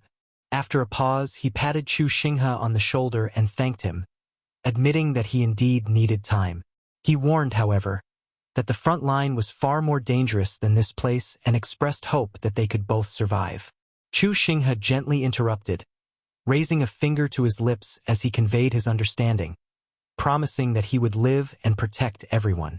Zishang fell into silence, thoughts of his father and younger sister flashing through his mind. He then asked Chu Xinghe to take him to the Chu family residence so he could set up an amplification formation before they departed for the front line. Chu Xinghe promptly thanked him. As they traveled through the air, Chu Xinghe mentioned that he also had a younger sister. Although she was mute, her spatial teleportation ability was quite strong, and after the amplification, he hoped she could stay by Zixing's side and be of some assistance. At that moment, a notification board appeared, displaying news that instantly drew public attention. The Chu family prodigy, Chu Xinghe, had emerged and counter-killed alien assassins, earning 10 points. The rotten giant, C rank, rose to 9th place on the ability ranking. A mysterious formation master had also counter-killed alien assassins, gaining 10 points, and the Iron Slaughterer advanced to 8th place on the ranking. It was announced that Chu Xinghe would lead the Chu family in supporting defense line number 7. The bustling street erupted into chaos as passers-by realized a prodigy was present. People whispered excitedly about the legendary ancient prodigy, marveled that some soldiers traveled by car or plane while others simply flew, and speculated that they might reach the front line even faster than veteran troops. Someone remarked that such a scene had only ever appeared in novels from the era of 10,000 races, while others confidently claimed that with a prodigy joining the war, the aliens would surely be pushed back. This place was none other than Butcher Square in Yeqing. Later, Chu Xinghe stood solemnly before Zixing and entrusted his younger sister, Chu Tian, to him, expressing absolute confidence that she would be of help. Zixing, chewing on a steamed bun, was inwardly speechless and slightly surprised that there truly was a sister. He asked if Chu Xinghe was certain he wanted him to take care of her. From the side, two individuals cast sidelong glances at Zixing, sneering quietly. Having just witnessed the appearance of a prodigy and then looking at him, they felt their luck could not have been worse. One of them sneered that he still had the nerve to stand there and lure a child, while the other chimed in with a mocking tone, saying that one man possessed talent and bloodlust, but this one had nothing at all. Hearing their words, Chu Tian frowned and quietly raised a finger toward the elderly couple who were whispering. From the finger holding her lollipop, a strand of dark energy flowed out, and in the blink of an eye, the two were dragged straight toward Zixing. He froze for a moment, caught off guard by the sudden turn of events, when a panicked shout rang out nearby, calling for help and claiming that two people had fallen into a manure pit. Zixing jolted, instinctively wondering if that had been Chu Tian's doing. He immediately pulled up the list and found her information. Ranked 11th, Blue Ice Elemental Ability at level 8. Rank 12th, Chu Tian Spatial Ability at level 8. Zixing's expression instantly brightened. He eagerly took the little girl's hand and spoke with rare politeness, apologizing for his earlier lack of manners. Chu Tian happily shook his hand in return and softly responded. Deep down, Zixing was thrilled. With her at his side, he could save an enormous amount of travel time. Not only could he take over all the butcher work across defense line number 5, but his necromancy summoning would no longer need a cover profession. His gaze briefly stalled as fragments of past memories surfaced, before the system panel unfolded before his eyes. The panel displayed necromancy summoning at level 0, marked as an initial state. The upgrade condition required 100,000 spirits. Available summoning origin points stood at 9.5 million, with 0 spirits currently summoned. Zixing laughed inwardly, realizing that his fourth talent had finally begun to take shape. His mood lifted dramatically, and he felt ready to face what lay ahead. In the alley, the atmosphere grew animated as a loud voice exclaimed in disbelief that he wanted to take on butcher support for all 200 cities along the 5th defense line. Zhang Yuan could hardly believe what she was hearing and spoke with difficulty, pointing out that aside from the staggering workload, the distance alone made it nearly impossible. Zixing leaned casually against the wall, remaining silent for a moment before raising a finger and calmly telling her to lower her voice. He explained that he already had a solution and that all she needed to do was have the manager register him. Zhang Yuan replied gently that submitting the application would not be an issue, and that the shortage of butchers did place heavy pressure on the cities, though there were still concerns. Satisfied, Zixing waved his hand as he turned to leave, thanking her and saying he had matters to attend to. Zhang Yuan stayed behind, frowning slightly as she watched him go. To her, he seemed far stronger than before, no longer resembling someone desperate to cling to life. Yet she could not understand why he chose to fight fiercely in the rear instead of charging straight to the front lines. Meanwhile, Zisheng was calculating silently. With the vast amount of origin stones gained from butchering, combined with Chu Tian's teleportation ability, future upgrades and arrangements would progress far faster than before. Having settled his thoughts, he turned to Chu Tian and told her they were leaving.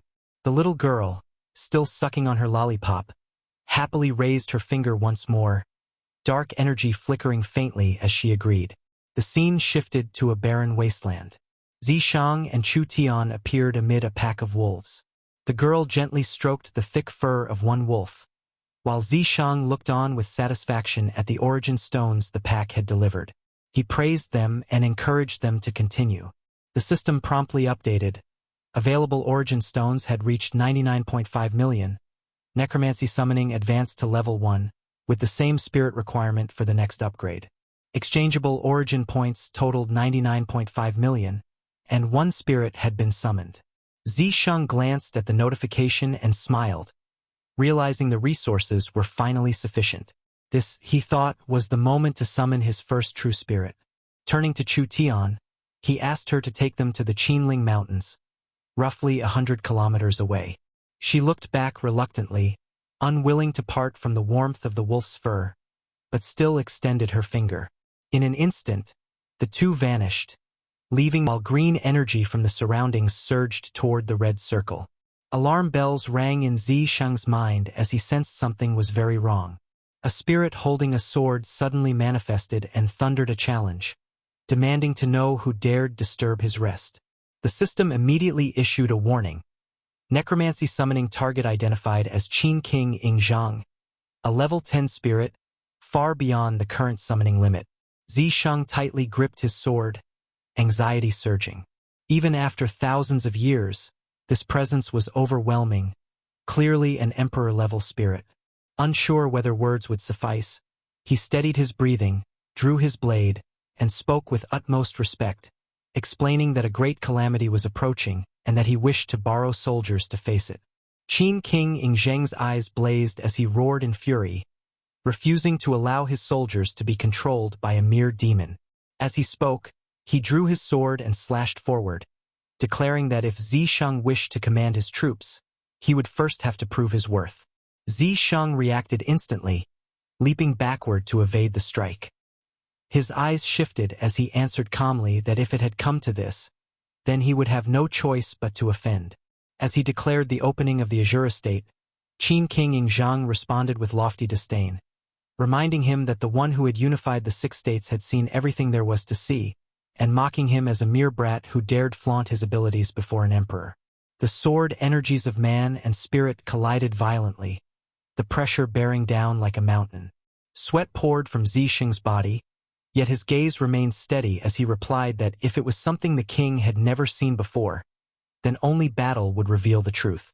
Enraged further, Qin King Ingzhang scolded him for his arrogance, while Zisheng pressed on, unleashing Asura's dragon kill and driving a fierce slash straight toward him. Qin King Ingzhang laughed coldly, scoffing that such an attack dared to call itself dragon kill. In response, he manifested a colossal true dragon behind him and announced the Supreme Sovereign's true dragon absolute kill. The dragon roared forward with its jaws wide open. Zisheng countered instantly with Asura's demon kill, and countless alien phantoms surged forth behind him. Yet they were annihilated in a single bite from the true dragon. Zisheng clenched his teeth, finally understanding the terror of an emperor-level spirit, and immediately invoked Asura's skeleton. A massive desiccated skeleton burst from the earth, dark energy billowing as it bent toward the true dragon, sending debris flying everywhere.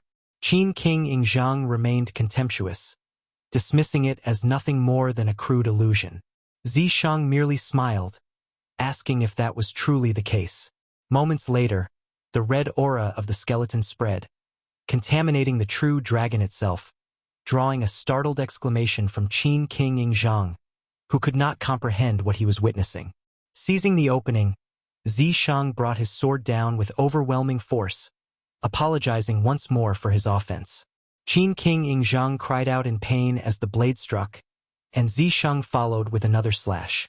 This time, the king hurriedly raised his hand, ordering him to stop, warning that if the fight continued, the imperial mausoleum would be destroyed.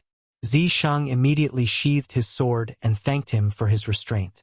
With a long sigh, Qin King Yingzheng admitted defeat, remarking that he had slept for far too many years. Before lending his soldiers, however, he demanded to hear the origin of the story. After listening in silence, he finally produced an object and handed it to Zisheng, stating that when a generation faced hardship, those who came before had no reason not to help. He explained that this tiger tally, combined with Zisheng's power, would make summoning the Qin generals far easier. Zisheng accepted it with both hands, expressing his gratitude. Green spiritual energy streamed out from the tiger tally as Zisheng issued a command to the soldiers of the Qin dynasty, calling upon them to unite against the invading foreign enemies and protect their homeland. The spiritual energy expanded rapidly, forming a vast space as a thunderous chant echoed. Before Zisheng, countless glowing human figures rose from the ground. The system announced that necromancy summoning had reached level 3, with 10 million Qin soldiers summoned, immortal spirits capable of infinite resurrection under specific conditions. The upgrade requirement increased to 40 million undead, with 89.5 million origin stones remaining. Colored orbs appeared around Zisheng, circling him in a complete ring, each marked with an elemental attribute: metal, wood, water, fire, earth, light, darkness, wind, thunder, and ice. He smiled with genuine satisfaction, realizing that the elemental forbidden curse talent tree was finally complete. The notification board confirmed the activation of the elemental forbidden curse at a primary level, capable of condensing all 10 elements and drawing upon heaven and earth to multiply its power, with steep but limitless application potential. In the forest, birds scattered in panic. Suspended in the air, Zisheng suddenly felt alarmed as he sensed alien auras targeting ancient prodigies in two opposite directions. He realized that rescuing both sides alone would be impossible. At that moment, Qin King Yingzheng calmly called out the names Wang Jian and Meng Tian. Two undead generals appeared instantly and acknowledged his command. He ordered them to eradicate the alien races. Zisheng quickly coordinated, asking the generals to head east while he handled the west. He then called for Chu Tian to teleport. The scene shifted at once to a wilderness 200 kilometers east of the Qin mausoleum, where countless powerful aliens were surging forward. Amid the chaos, mocking voices rang out as aliens spoke of wanting to see who had caused such a disturbance among the undead. A young man struggled against them, manipulating a thin red energy string to restrain his enemies. This was Su Chenga, a prodigy of the Su family and a renowned ghost controller. As his red string wrapped around the aliens, he cursed loudly, threatening to kill them all. The aliens showed no fear and instead attacked even more fiercely, forcing Su Chenga to dodge repeatedly. Frustrated, he complained that there were not enough people and sarcastically asked his opponents to cooperate a little. Suddenly, the red string bound the arm of one alien. Su Chenga tried to reassure it mockingly, claiming it was being restrained by its own brother and would not be killed. Two aliens soon faced each other, and without hesitation, the red-headed one slashed at the green alien. Su Chenga shouted in disbelief, condemning their lack of humanity for attacking their own kin. The green alien retaliated just as mercilessly. Watching the exchange, Su Chenga shook his head anxiously, muttering that with skin that thick, there was no need to fear a few cuts, and urging them to put on a better show. The two aliens collided violently, with Su Chenga subtly backing the green alien from behind. In the next instant, another alien launched a sneak attack from the rear, its target clearly Su Chenga. He reacted quickly, whipping his red string outward to evade the strike, while the green alien seized the opening and charged straight at the red-headed one. A terrifying surge of force suddenly erupted from the red-headed alien, sending Su Chenga flying through the air. He shouted in frustration and panic, complaining that with only two hands, there was no way he could deal with four opponents at once. The alien's sharp blade swept upward, releasing a fierce wave of energy. Clenching his teeth, Su Chinga felt rage boil over. He resolved that if it came to it, they would all perish together, vowing that the aliens would gain nothing from him. At that critical moment, a sword streaked through the air and cleanly blocked the alien's blade. Su Chinga looked up in shock and saw a familiar yet unbelievable figure. Before he could fully process it, Qin King Ingzhang stood before him and calmly stated that he had accepted a request to come to his aid. Stunned, Su Chinga blurted out whether this was truly Qin Shi Huang himself.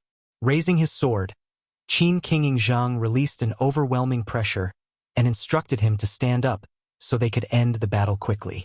Though still dazed by the sudden appearance of the emperor, Su Chinga felt immense gratitude and thanked him sincerely. Qin King Ingzhang glanced at the desperately charging aliens and sighed, lamenting that these invaders dared to trample upon the homeland of his descendants, and concluded that there was no need for mercy. At once, a general emerged from behind him and crushed an alien with a single blow. Other generals followed suit, moving in perfect coordination and eliminating the remaining aliens with ruthless efficiency. The scene shifted again. In the sky, waves of aliens surged toward a forest. 200 kilometers west of the Qin mausoleum, two figures stood back to back in the wilderness. The young man anxiously urged his companion to wait while he restrained the aliens so she could seize the chance to escape. He was Qin Ing, a prodigy of the Qin family and a plant spirit summoner. Beside him stood his younger sister, Qin Sui, who shared the same profession. She refused firmly, declaring that they would leave together or die together. A horde of aliens charged toward them. Qin Ing urgently told his sister to listen to him, then pressed both hands to the ground and invoked plant spirit summoning. Ancient trees burst forth, their massive roots coiling around the aliens' legs and pinning them in place. He turned back and shouted for Qin Sui to run, but before she could move, a red-headed alien broke free and lunged forward. Qin Ing desperately summoned more vines to block the attackers. Suddenly, warm blood splashed across his face, freezing him in place. Qin Sui had stepped forward and taken the blow for him, her back slashed open. Qin Ing screamed her name in terror. Seeing his sister injured, Qin Ying's killing intent exploded. Tears welled in his eyes as he roared in fury, demanding how they dared harm her. A violent force spiraled outward, forming a tornado that swept several steel slaughterers away. Qin Sui quickly reassured him that she was fine and warned him to watch the sky. Looking up, Qin Ing saw two aliens diving straight toward them, causing both siblings to tense in panic. Just then, a familiar sword energy cleaved through the incoming attack, saving them. A man's voice calmly called out their names and instructed Chu Tian to teleport all the aliens 1 kilometer away. In the blink of an eye, the enemies vanished. A figure stood before the siblings, telling them not to move or speak. Still confused, Qin Ing muttered a question, but Zishang offered no explanation. Instead, he raised his hand and poured spiritual power into both siblings, telling them he would amplify their strength tenfold. The sudden surge was so intense that both of them cried out in pain. Once it was done, Zishang informed them that they would need to handle half of the remaining aliens themselves. Forming a sphere of spiritual power in his palm, he added that he would test a forbidden curse on the other half. He swung his arm down and invoked a lightning element forbidden curse. The sphere shot forward like a bolt of lightning as thunderclouds gathered overhead, a red pillar of spiritual power forming at the center. Before the aliens could react, lightning crashed down upon them. The system panel announced that the elemental forbidden curse mage had reached level 2, with increased consumption and stacking potential. Qin Ing hesitated and reminded him that they were supposed to handle half, while Qin Sui echoed the sentiment. Zishang turned back apologetically, admitting he had been careless, inwardly astonished by the sheer power of the forbidden curse. A sudden warning rang out about a survivor slipping through. The siblings spun around to see an alien charging from behind. Working together seamlessly, Qin Ing unleashed an alloy vine kill while Qin Sui released a hellish killing aura. Thick vines pierced through the rotten giant, black blood seeping out, while the tougher steel slaughterer was tightly bound despite resisting the penetration. Having observed enough, Zishang declared that he had seen their combat strength and would handle the remaining foe himself. Clenching his fist, he invoked an earth element forbidden curse. The spiritual sphere stacked instantly, and a massive, twisted pillar of earth erupted from the ground with the alien at its peak. With a soft chant of earth burial, both the pillar and the alien vanished, sparks flashing as dust billowed across the ground. When the dust settled, Zishang stood unmoved. Chu Tian, hiding behind a rock, watched the scene and could only compare it to electrocuting a mosquito, left utterly speechless by his overwhelming strength. Qin Ing and Qin Sui stared wide-eyed, unable to believe what they had just witnessed. After a long pause, Qin Sui finally spoke, saying that the sight reminded her of a particular idiom. Qin Ing nodded and added that he, too, had thought of a phrase. The siblings spoke almost at the same time, one describing it as earth-shattering, the other likening it to seas turning into mulberry fields. Though completely out of sync, both could only marvel at how terrifying Zishang's power was. After the aliens were dealt with, Zishang turned back to them and calmly stated that he already knew what they planned to do next. Without hesitation, Qin Ing and Qin Sui dropped to one knee and formally expressed their gratitude on behalf of the Qin family of the mainland for saving their lives.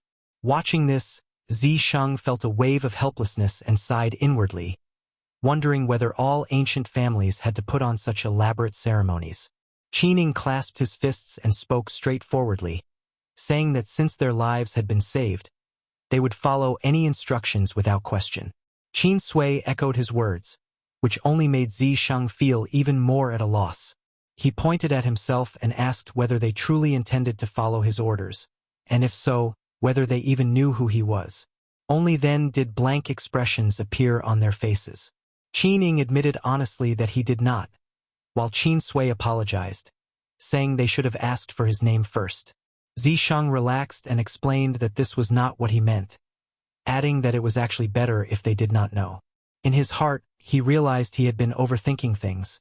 Amplification had nothing to do with intelligence, and not every prodigy was like Chu Xinghe. As he laughed loudly at his own thought, the people around them all turned to look. The group accompanying Qin King Ingzhang also noticed the exchange. Su Qingge, walking beside the first emperor, asked whether the masked man was the one he had mentioned earlier. Qin King Ingzhang answered openly that it was indeed him. Hearing this, Su Qingge thanked Zishang for saving him, admitting that while he was not used to grand rituals, he owed him a favor and disliked owing anyone anything. He asked bluntly what Zishang wanted him to do.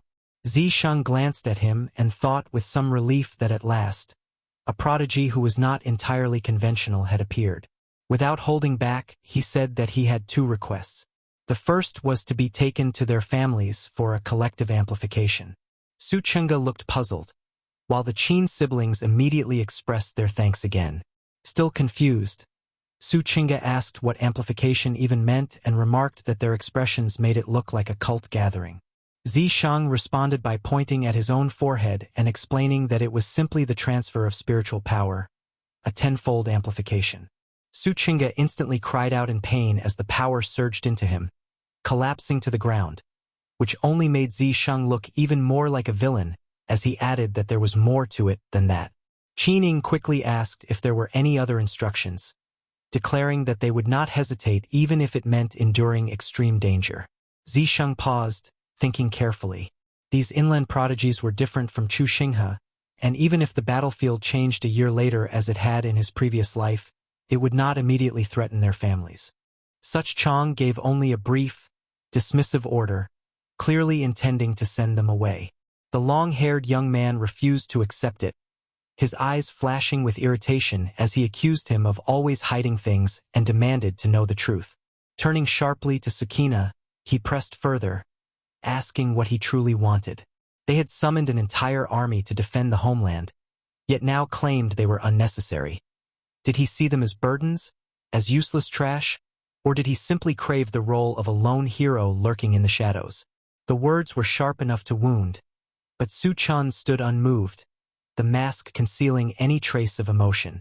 Qin Yang could not hold back and snapped at the young man, demanding how he dared speak to their benefactor in such a tone.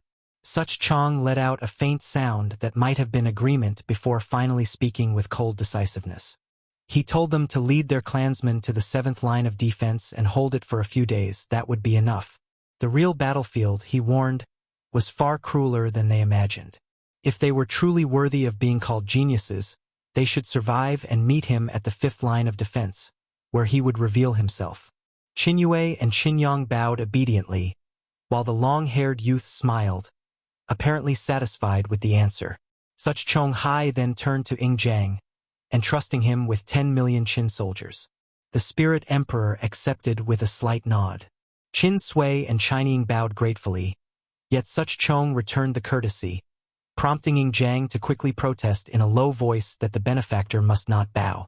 As he urged him to rise, his spirit eyes glowed intensely, and he murmured that imperial blood flowed within him. An immortal spirit, his whisper echoing like an ancient prophecy. Soon, grim reports flooded in. Prodigies meant to lead their people to the defense lines were being assassinated the moment they appeared. A dark conspiracy was unfolding. Panic spread through the base as officers demanded to know what was happening.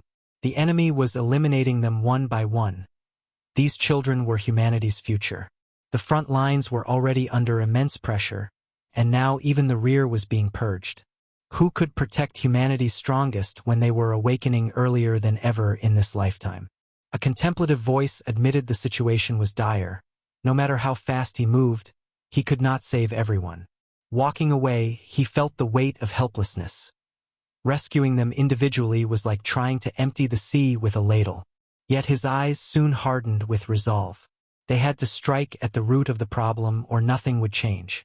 Declaring they would head to the Arctic wasteland to personally awaken the 5 great prodigies and draw out Xenus's assassins, he let brilliant purple energy surge around him, red eyes blazing with confidence as he vowed to round them up swiftly.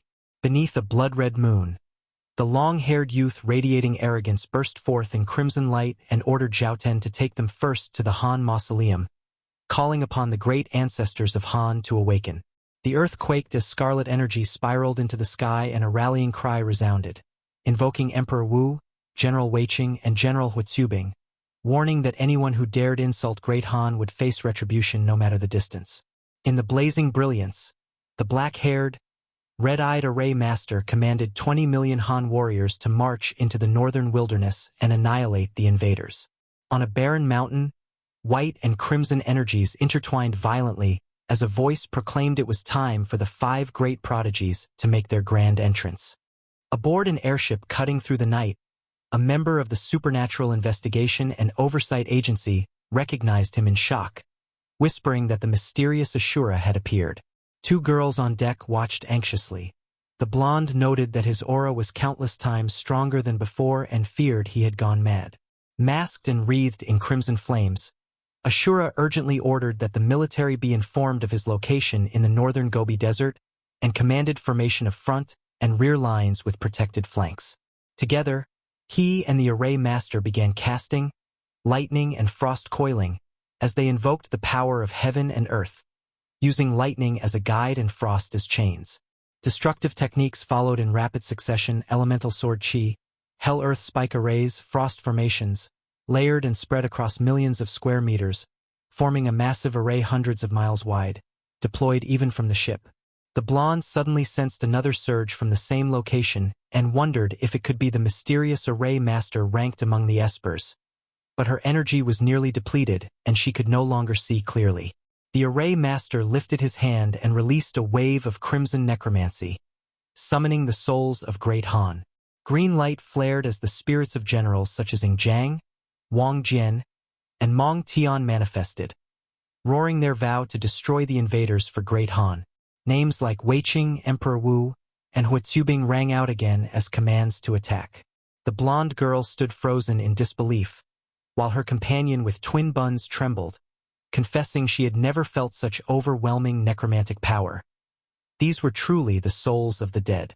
Qinyang, equally astonished, realized that beyond Ashura and the array master, yet another soul-summoning prodigy had emerged in the northern wilderness.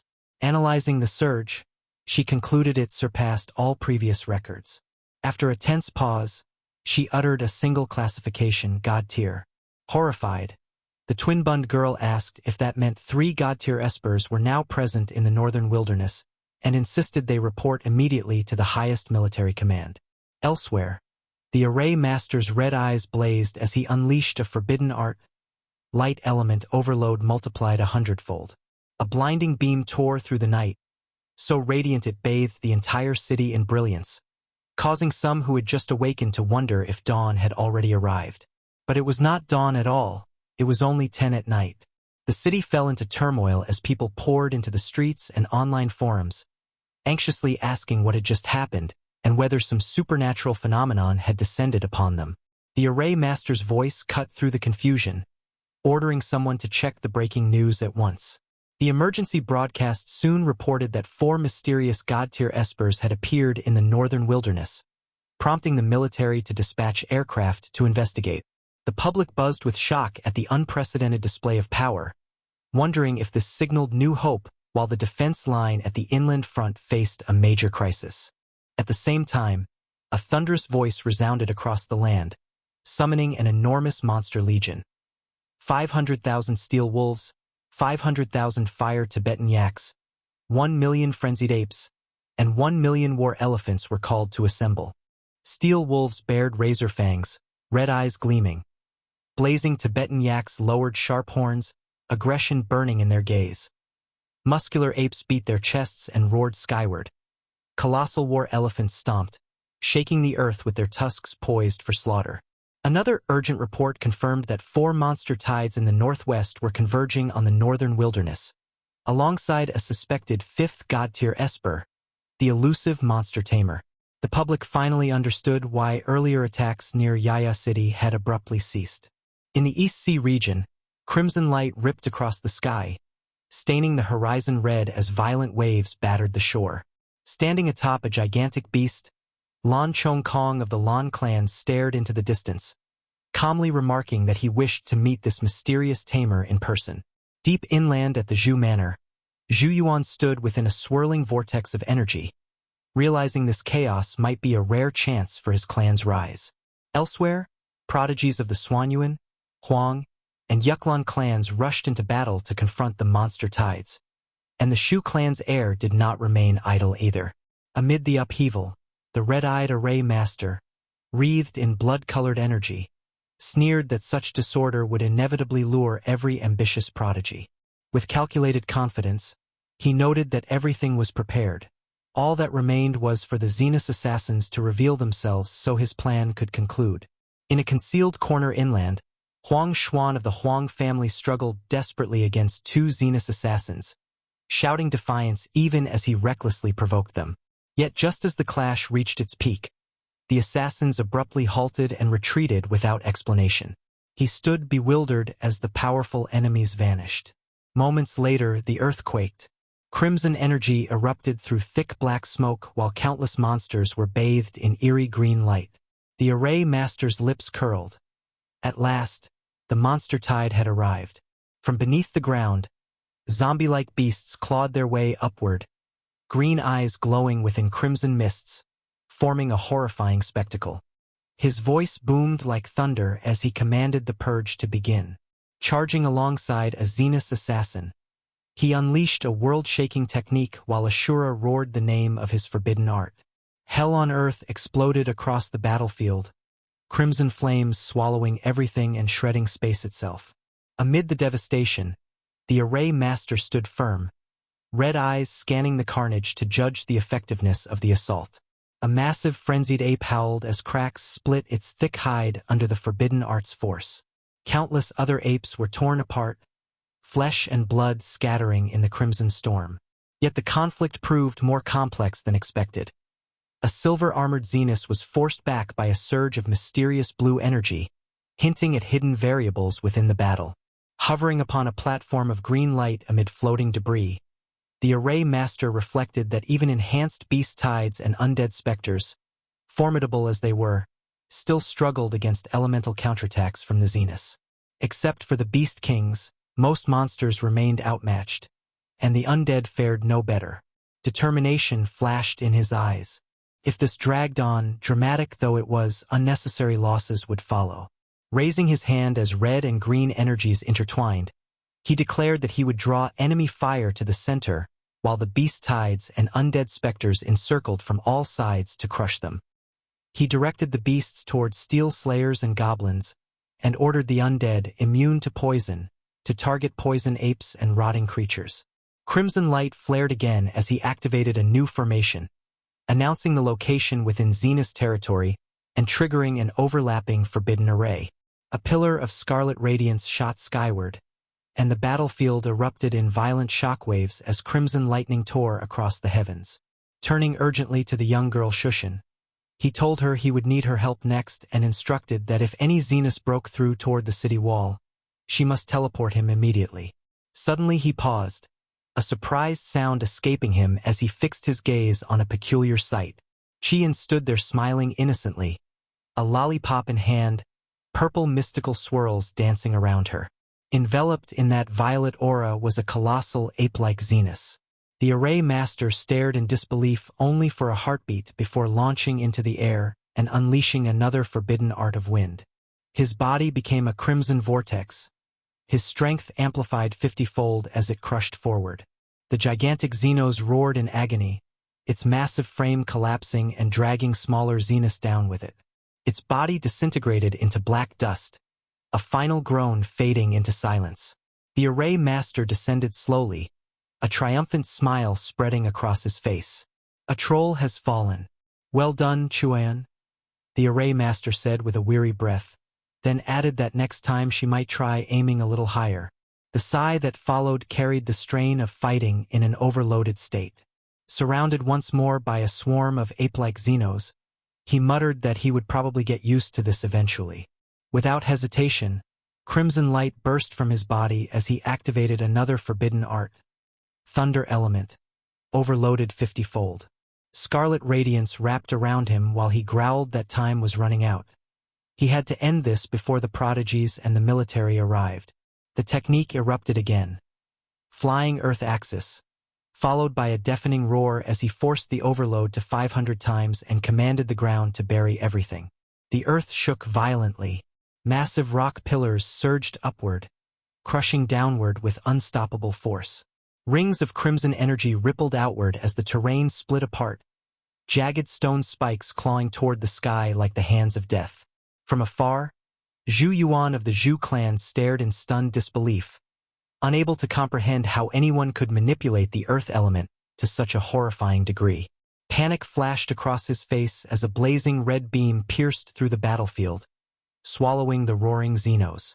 The once menacing frenzied apes and war golems were reduced to mangled heaps beneath the overwhelming might of the forbidden art. The formation master did not stop. With another roar, he ordered a 10-fold amplification. The fiery aura around him intensified, surging wildly. Zhu Yuan and the nearby warriors were caught in the terrifying energy wave, cries echoing as the crimson glow deepened into purple. Calmly but decisively, he announced that the amplification was complete and told them to teleport out at once. Amid the dazzling violet brilliance, Zhu Yuan tried to call out, asking for the benefactor's name and promising eternal gratitude from the Zhu clan. The only reply he received, fading into the northern Gobi Desert, was a quiet message. If they wished to repay him, they should simply follow his instructions. Then he vanished without a trace, leaving behind nothing but dissipating purple light. Realizing the mysterious savior had no intention of revealing himself, Zhu Yuan declared firmly that they would honor his request and head toward the place where the mystery awaited. Above them, military helicopters thundered closer, bringing hope, yet arriving just a little too late. When they landed upon the desolate desert, the gray-haired commander looked around in confusion, asking whether this was truly the location and wondering aloud where the prodigies and the Xenos assassins had gone. Only snow and broken rocks lay scattered across the barren ground, with no visible signs of life. Then the soldiers noticed it, countless colossal Xenos buried beneath shattered stone. A silent, tragic battlefield stretched before them. Zhuge Yuan rushed ahead, astonishment mingled with certainty in his eyes as he stated that he had known it. The formation master had buried them all, leaving not a single assassin alive. The commander turned thoughtfully, inquiring about the 5 mysterious prodigies. But Zhuge Yuan could only report meeting one masked figure whose identity remained unknown. He and the Grey Road warriors explained that the individual had vanished immediately after amplifying their strength, though he had left behind a crucial message. They guided the commander to a gigantic rock etched with ancient characters. It was a declaration from the 5 prodigies, awaiting interpretation. The soldiers quickly photographed the carvings as the commander read the message aloud, his expression growing grave. The contents were immediately relayed. Summon all high-ranking military officials and ancient clan leaders to the 5th defense line for an emergency council. From a distant vantage point, the formation master observed in silence, apologizing inwardly that it was not yet time to reveal himself. He understood this was the only way to compel unified action. If the world discovered that the 5 prodigies were in fact a single person, the backlash would be 10 times more terrifying. Human nature was unpredictable, and traitors always emerged during war. He refused to allow history to repeat itself as it had in his previous life, when internal strife had driven humanity to the brink of extinction. In the depths of his memory, a voice seemed to call his name, urging him to return to slaughter. Standing beside little Chu Tian, he remained content to play the coward in the shadows, the perfect disguise for the strategist orchestrating everything.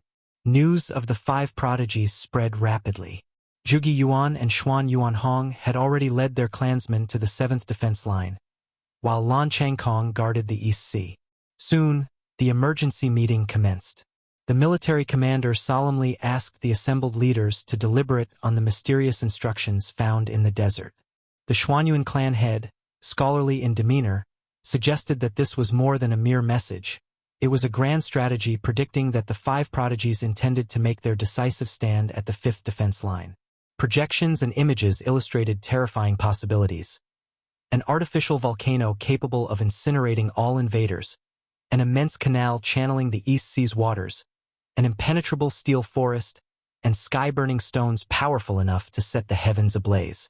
General Fong Ling spoke firmly, asserting that the carving style resembled Ashura's, yet voicing concern over that individual's reckless and unpredictable temperament. General Li followed, warning that entrusting the nation's fate to an anonymous message bordered on madness and could amount to collective suicide. Amid the tension, the Zhu clan head calmly requested permission to present his view. He argued that even if the message originated from Ashura, the formation master had confirmed it, implying deeper reasoning behind the prodigy's anonymity.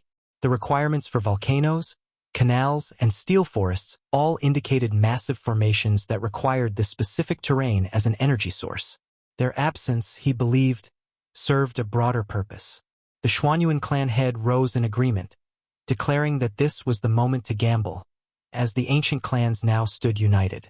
He reminded the assembly that the 5 prodigies had eradicated thousands of level 10 Xenos assassins in less than an hour, an achievement unmatched anywhere in the world. The military commander's eyes hardened with resolve as he proclaimed that they were bound by blood and shared a single destiny. With iron determination, he slammed his decision down, ordering them to proceed. The announcement shook the nation. All efforts would be poured into 4 colossal projects in the northwest: an artificial volcano, a grand canal, a steel forest, and towering source rock mountains. Many citizens were horrified, fearing that such drastic measures were nothing short of self-destruction. Standing atop a colossal structure, the formation master, black-haired, red-eyed, smiled faintly at the nation's swift and decisive action. Lifting his gaze toward the empty sky, he declared with quiet confidence that since they had chosen to trust him, he would not fail them. As chief engineer, Nan excitedly reported that construction projects aligned perfectly with their proposed strategy and that the higher authorities were highly satisfied. He merely gave a soft hum, his composure unshaken. The calm shattered with a piercing scream. A fiery crimson vortex began forming overhead, slowly swallowing the sky. Chief Engineer Nan pointed upward in panic, shouting that it was coming from the 7th defense line. The formation master spun around, eyes locking onto the swirling red abyss. A terrible premonition struck him. Cold sweat slid down his back as his crimson pupils trembled. The xenospatial gate, a massive dimensional rift, had opened 2 years earlier than anticipated, staining the heavens with deadly scarlet light. In that instant, fear for his loved ones overwhelmed him. He cried out for his father and for Chu Jing, knowing that once the gate fully opened, the Zenus would flood through and reduce the 7th defense line to a slaughterhouse. Forcing down his panic, he resolved that the front line would collapse without reinforcement. He had to go. With a wave of his hand, he summoned 20 million Dan warriors and ordered them to advance toward the 7th line. Green energy erupted next, calling forth 3 million colossal beasts prepared to devour the invaders. Turning to Shushan with unwavering eyes, he asked if she could teleport them, and the beast army, directly to the front. The little girl, candy still between her lips, let her pale eyes glow as dark energy surged from her body. Sweat rolled down her cheeks as she pushed herself beyond her limits. The power intensified, wrapping around them both. When he saw her falter, he anxiously caught her, calling her name while the teleportation current continued to carry them forward. He gently warned that they were still over 1,000 kilometers away and told her not to force herself. Yet she smiled weakly and leaned into him, insisting through sheer will that she could continue. Suddenly, he sensed something wrong. His eyes widened in alarm, but Shushan ignored the danger, clenching her fists as blue-purple energy flared even brighter around her. She declared silently through her burning gaze that she would succeed. Meanwhile, disaster unfolded at the 7th defense line.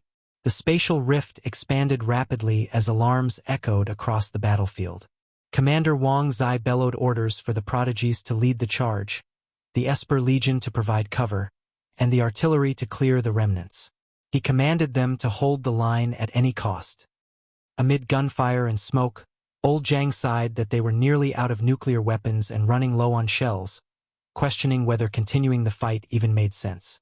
Nan Shanhong, the veteran marksman, turned sharply and reminded him that when they had once been on the brink of collapse, the prodigies had appeared with 10 million spirits and secured an impossible victory.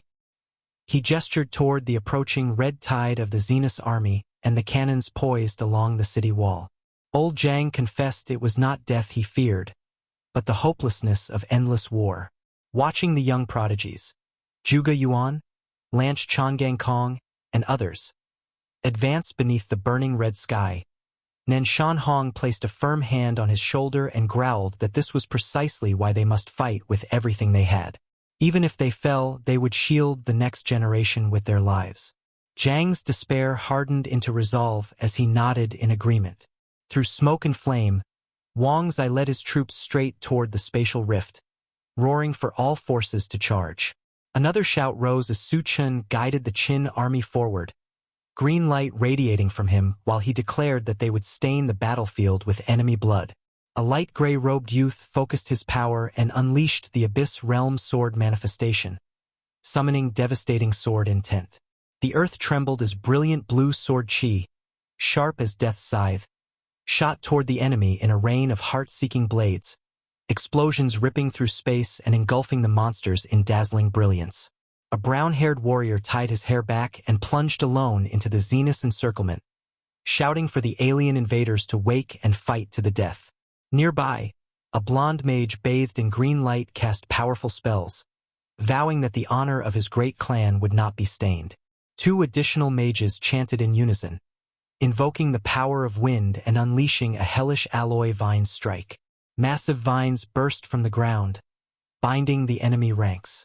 The gray-robed youth coolly calculated coordinates and ordered artillery fire. Scar-faced Wangzi roared commands through smoke and chaos as cannon after cannon thundered, shells tearing through the air and detonating within the Zenus formation in devastating explosions. The power released by the light gray-robed young man swept forward like a tidal wave, flattening everything before it and forcing the monsters back. Amid the thunder of artillery, Wang Zai's commands rang out clearly. Adjust coordinates to 2,978 meters and fire, hold the line against the new assault, eliminate the enemy attempting to flank the left. Smoke, dust, and shattered debris filled the air as the Zenus continued pouring through the widening rift, threatening to drown the battlefield in red. A bandaged soldier suddenly stared upward in horror, asking what that thing was and swearing he had never seen a zenith like it before. Towering above the chaos stood a colossal pitch-black monster crowned with twisted horns and bound in heavy iron chains. It loomed as tall as the city wall itself. The long brown-haired warrior could not hide the fear in his voice as he cursed the creature's sheer size. The Xenolade Titan moved. With a single swing of its massive arm, a destructive wave of purple energy tore across the field, crushing everything in its path. Even smaller, ape-like Xenos were swept into the vortex, screaming as they were shredded by the shockwave. Through the smoke, a green-armored general barked an order for Bai to protect Such Chong. But Such Chong refused the shield, stating calmly that he was unharmed and that this enemy was no ordinary foe. His Majesty needed assistance immediately. Without hesitation, the general charged forward, calling all soldiers to follow him and bring the Titan down. Green attacks rained upon the towering monster, yet it remained upright, purple eyes blazing defiantly. The general cursed under his breath, realizing it had recognized them. Bai Qi responded firmly that if it knew who they were, then they would meet it head-on. His bold words ignited the fighting spirit of the Qin soldiers as he reminded them they were warriors reborn, veterans of countless bloody campaigns, with nothing left to fear. For Great Qin, they surged together, streams of brilliant green energy slamming into the Xenolade Titan. On another flank, Commander Wang Zai ordered the Esper Corps to restrain the remaining enemy forces at all costs while the infantry eliminated the smaller Xenos. He then called for the prodigies to follow him. Together they would capture the enemy leader. From above, green and white attacks cascaded like a storm, marking the beginning of an all-out assault. 200 kilometers away, the distant sky blazed as a colossal pillar of energy shot upward. Amid gunfire and explosions, Zoshan, still masked and exhausted, staggered forward. Beside him, little Chu Tian, drenched in sweat, urged him on, reminding him there were only 200 kilometers left and that the person they sought was ahead. Her determination burned brighter than the dark energy swirling around her. Back at the front, a long brown-haired prodigy charged toward the Xenolade Titan, requesting that His Majesty lead the undead legion to intercept the other Xenos while they handled the giant. In his majestic green spirit form, Emperor Ing Jiang commanded his forces to follow Such Chen's strategy and advance without hesitation. The brown-haired warrior leaped high, shouting that it was time to shine and meet the monster head-on. Elsewhere, a short gray-robed prodigy focused on controlling the frenzied purple-eyed apes, striving to restrain them for 30 seconds. Zhu Yuan of the Zhu clan appeared in grand fashion, activating his expanded domain and summoning a massive blue energy sword that cleaved downward like death itself. Qinyue and Qinyang followed in perfect coordination, conjuring alloy vines and an entire banyan forest to bind and encircle the enemy. Not to be overshadowed, Huang Xuan unleashed divine fire that blazed fiercely across the battlefield, engulfing the Xenolade Titan in a roaring inferno. Commander Wang Zai, confidence returning, remarked that no matter how powerful it seemed, it could not endure the combined might of 5 elite espers. Yet even wrapped in a sea of divine flames, the Titan refused to fall. It roared violently, its chained weapon swinging through fire and energy as it absorbed the prodigy's attacks. Its pitch-black body seemed to drink in their power, cold purple eyes glowing ominously. A short brown-haired prodigy suddenly doubled over in pain as dark violet currents erupted outward from the Titan, signaling a brutal counterattack. Just then, a military helicopter cut across the crimson sky. The pilot declared over the comms that he would blast the monster to pieces. Nan Shanhong looked up in shock, realization dawning in his eyes as he quietly accepted his fate and prepared to act. The helicopter dove straight toward the Titan. Nan Shanhong's voice echoed through the battlefield as he challenged the colossal beast to taste human explosives and brace for a grand fireworks display.